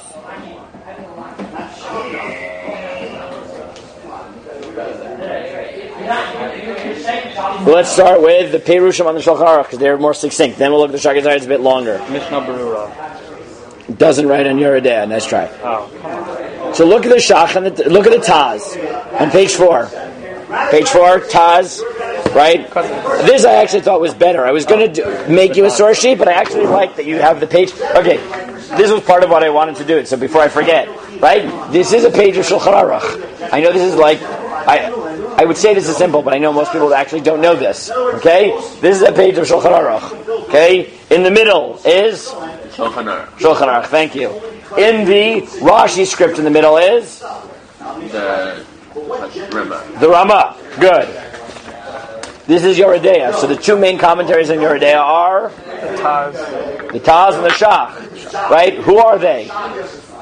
What are their names? Okay, first, what do they stand for, and then what are their names? Shach stands for? Shivsei Kohen. Shivsei Kohen. It says it on the top, I'm not sure, right? Why is it called Shivsei Kohen? He's a Kohen, good. What's his name? Shabtai HaKohen Rappaport. Rappaport. That's why Ad Hayom, the Rappaports are one of the few families in the world that can prove their lineage, right? That can actually are what's called Kohanim Yuchasim, right? Kohanim that can trace their lineage back to Aaron because they trace it back to the Shach, and the Shach could trace his lineage back to Aaron. That's pretty cool, right? What? Yes. Who is the Taz? It says, by the way, what's the name of the book? The Turei Zahav. Who wrote it? The Turei Zahav. What's his name? Thank you. David Segal. David Segal. David, what tribe is he from? He's a Levi. Because Segal is a Levi name because it stands for Sgan LaKohanim, the assistants of the Kohanim. Yes, Segal or Segal is a traditional Levi name. Yes, so the Shach is a Kohen. Seagulls are almost always Leviim. Cohens are almost always Kohanim as are Rappaports. Except when they're not. Except when they're not. And Cats for some reason also. And yes, Katz is also a Kohen name. Why? Because it stands for Kohen Tzedek. I know Katz was not a Kohen. Yes, Katz and Cohen said that. Yes, in Hebrew, Katz and Cohen said that. Why are there so many Cohens that aren't Kohanim? Because, I don't know. There are a lot of Kohen names. Other Kohanim names are Kazdan. Why is Kazdan a Kohen name? I know Kazdan. Yeah, why is that a Kohen name? He's not a Kohen. Because it stands for Kohanim Shluchei Derachmana Ninhu. Or Kohanim Shluchei Didan Ninhu. Or Azulai is a Kohen name. Why is Azulai a Kohen name? It's a very Sephardi name. Because it stands for Isha Zona V'chalala Lo Yikachu. I was going to say Aaron. That was a very Sephardi name. I'm still trying to think how It stands for Isha Zona V'chalala Lo Yikachu. And what does that have to do with the... Because Kohanim are not allowed to marry Isha Zona V'chalala to Kohanim. What? How did they get those names? Because they made them. They That's said, very I'm going to remake my last name. Yes! It's like Shik. Why is Shik's name Shik? Because Maram Shik thought it was usher to take a secular last name. So in protest, when the government made him take a last name, he made up the name Shik, which stands for Shem Yisrael Kodesh. Right? It was a name of protest. Right? As the story goes. Okay? Anyways. How can their last name? By the way, sorry, who else? Is it Aaron Zikra Bracha? No, it's Yishazun Navachalal Yikacho. Okay, underneath that you have a lot of other commentaries like Chidushay Rabbi Kiva Eger. Who wrote Chidushay Rabbi Kiva Eger? Probably Rabbi Kiva Eger, thank you. That was not hard. Good. Then there's the Be'er HaGra. The Gra. The Gra, what's his name? Vilna Gaon. What's his name? What is the Aleph, please? The Gimel is Gaon. The Reish is Rav, or Rebbe. The only one there that's his name is the Aleph. What's his name? Eliyahu. What's his last name? What? Kramer. His name is Kramer. Eliyahu Kramer. Yes, Eliyahu Kramer. Eliyahu Kramer. Then you got the Pitchei Tshuva. I don't think we're getting any of these. Okay, Pitchei Tshuva, fine. Is a summary of different Tshuvot. Are you happy? Okay, good. So now look, the Taz. If you walk away with the Shach and Taz, I'll be happy. Okay, look at the Taz. By the way, who's earlier, the Shach or the Taz? Shach. The Taz. Good. Who do we paskin like? Almost always? The Shach. Thank you. Okay, good. So look at the Taz and Dalet. What does the Taz say? Someone read the Taz for me. Who hasn't read? Max! In Dalet? The Taz. Yeah. Where it's underlined. It makes it easy. Only underlined or the above part too? What? Like only underlined? Well, Ha'idna mitzvah is, he's adding the Ramah right now that it's a mitzvah to write Svarim. So what does he write? Pirish Beit Yosef. Wait, what? Oh, okay. Delo ba lipater otanu mekativa. He said the Beit Yosef says he's not trying to exempt you from writing Sefer Torah. But who's the first one who understands it differently? He tells you. Next line. Adraba yesh gam lanu lechativ. And then he says, who does he write who argues? That's a quote from Beit Yosef. We already saw it. Who does he then bring who argues? Should I read or? Oh, okay. Ella ba lomar sheyesh mitzvah gam bekativot sifrei Ella Elu bidir uvedir drisha vidrisha olek. Oh, good. So who argues? The Drisha? The Drisha, thank you. That's okay. Who is the Drisha? What did he write? Pirish on what? Drisha v'chakiva. He wrote a Pirish on the tour. He wrote a Pirish on the tour. What's his name? Oh no. Tour. Schwartz. Yosef. His name is Falk. Wow, we all got that. Was close. We were close. Schwartz. Yeah, Schwartz. Okay, good. So the Drisha argues. What does he say? Oh no, I lost my place. Right. So what does he say? Continue reading. Alav de'ein lanu lilmod misefer Torah v'lazlal what? V'lazalzel b'chvoda. What does that mean? I have no idea what that word Lazazel means. To denigrate, to make fun of it. You shouldn't learn straight from the Sefer Torah and denigrate it. Denigrate its honor. Make fun of its honor. Didoka. Dafka. Davka b'dvarot. Harishonim hayu mochrachim lechach shaya asur lahem lechtov depin ela kulam b'galila b'gam hayu dorshin kutsi ha'otyot t'sev. He said, why did they used to need a Sefer Torah itself? What are you doing?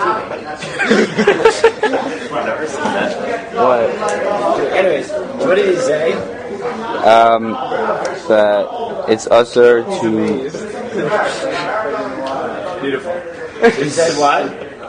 Yeah. They used to need Sefer Torah. Why? So that. What did they do? What did they learn from him? Dorshin Mikol Kutzei Otio. What did they learn? Chazal made drasha from every vav, from every crown, from every right. So they needed. Right? Think about how drasha work. They needed more. The Sefer Torah itself. But nowadays, what does he say? Masha Ein Kain. Masha Ein Kain. Not the case. Achshav ve'al kain ein lanu hamitzvot asay. Why is the printing press? Hazot. What? Oh God. Lichtov Sefer Torah ella b'chetivat she. What's that letter? She. R. Ella b'chetivat shar svarim. Shar svarim. Oh. They said rather the mitzvah is only to write other books. Continue or? Adkan. Adkan. Until now. End of quotes. Until here. End quotes. Right? The Av Shalafi Mishmaot Halashon Shel Harash. Is that a name or is that? Now he says. So now he says. He said Mashmaud Lashon Harash. Mashma Drisha. He said if I read the Rush, I think that he means what the Drisha says. I agree with the Drisha in the Rush, but what do I disagree with the Drisha on? On the Sak. Right, the Taz said, he said, I think the Drisha read the Rush right, I just think the Rush is wrong. Right? So, he's like, the Halacha, I agree with the Beit Yosef. I think the Drisha, right, the Taz says, I agree with the Drisha in how he read the Rush, I just think the Rush is wrong. That's funny. But then what did that make his Drisha on the, what did that make his thing on the, and therefore, right, I mean, he agrees that the Drisha got the Rush right. He just thinks that halachically that whole analysis is incorrect. So the halacha agrees like with the Beit Yosef.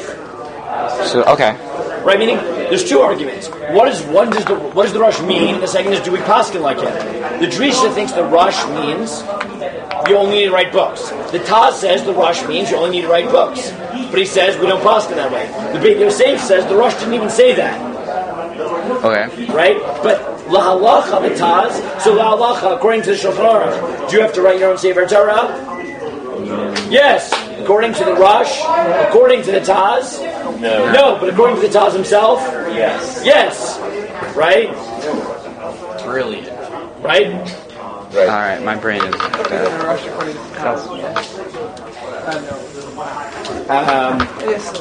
what about the Shah? Is that the only proof against the Rush that I just think he's wrong?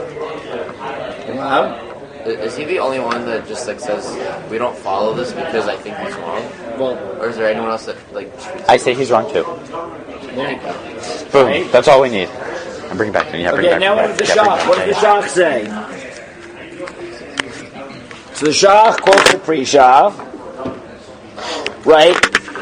By the way, the Pre-Shah and the Drisha are the same person. They write 2 books, and the Smile, all the same person, right? Rishua Falk. So he writes, look at the underlined part. The Shach paskins like who? V'chein nira ikar ka'arash. U'd'lo k'beit Yosef. What does the Shach paskin like? To write, like the Right? So here the Shach, right, quotes the Prisha saying that we should paskin like the Rosh according to the Drisha. Right? But then he notes that the Beit Yosef understands the Rosh is not saying that even nowadays you have to write it. His last line is Miu Gam Atarzav Mikol Makom Reishel Chol Tzevatar Shem Chulu Divrei HaBeit Yosef. So he's agreeing with the Beit. But at the end of the day, right, which one is he noted to? Beit Yosef as well, right? So we're not doing so well, are we? Right? You have the Shach, the Taz, and the end of the day are both Lahalacha, no to the Beit Yosef. They argue about what the Rosh might mean, but Lahalacha, are any of them fully comfortable with the Rosh? No. In the way it's understood by the Drisha? No. So does that mean we have a defense for our minhag? No. Not quite yet. Right? What is the Shach? The Shach thinks, like the Prisha, that that's what the Rosh means, but he notes that doesn't mean we paskin that way. Right? So he read it right, but even though he read it right, That doesn't mean we paskin and we have to agree with it. Right? So have we defended our minhag? so he's basically saying, "Good job, but you got it wrong." Yes. Yes. It wasn't it said that you didn't writing was the obligation. He says, It's not obligation anymore because of how we don't rely on the Torah anymore. Participation. Always we learn. Now, Participating in the argument.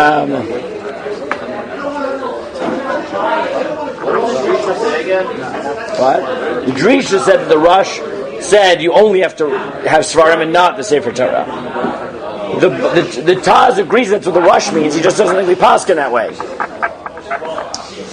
Okay.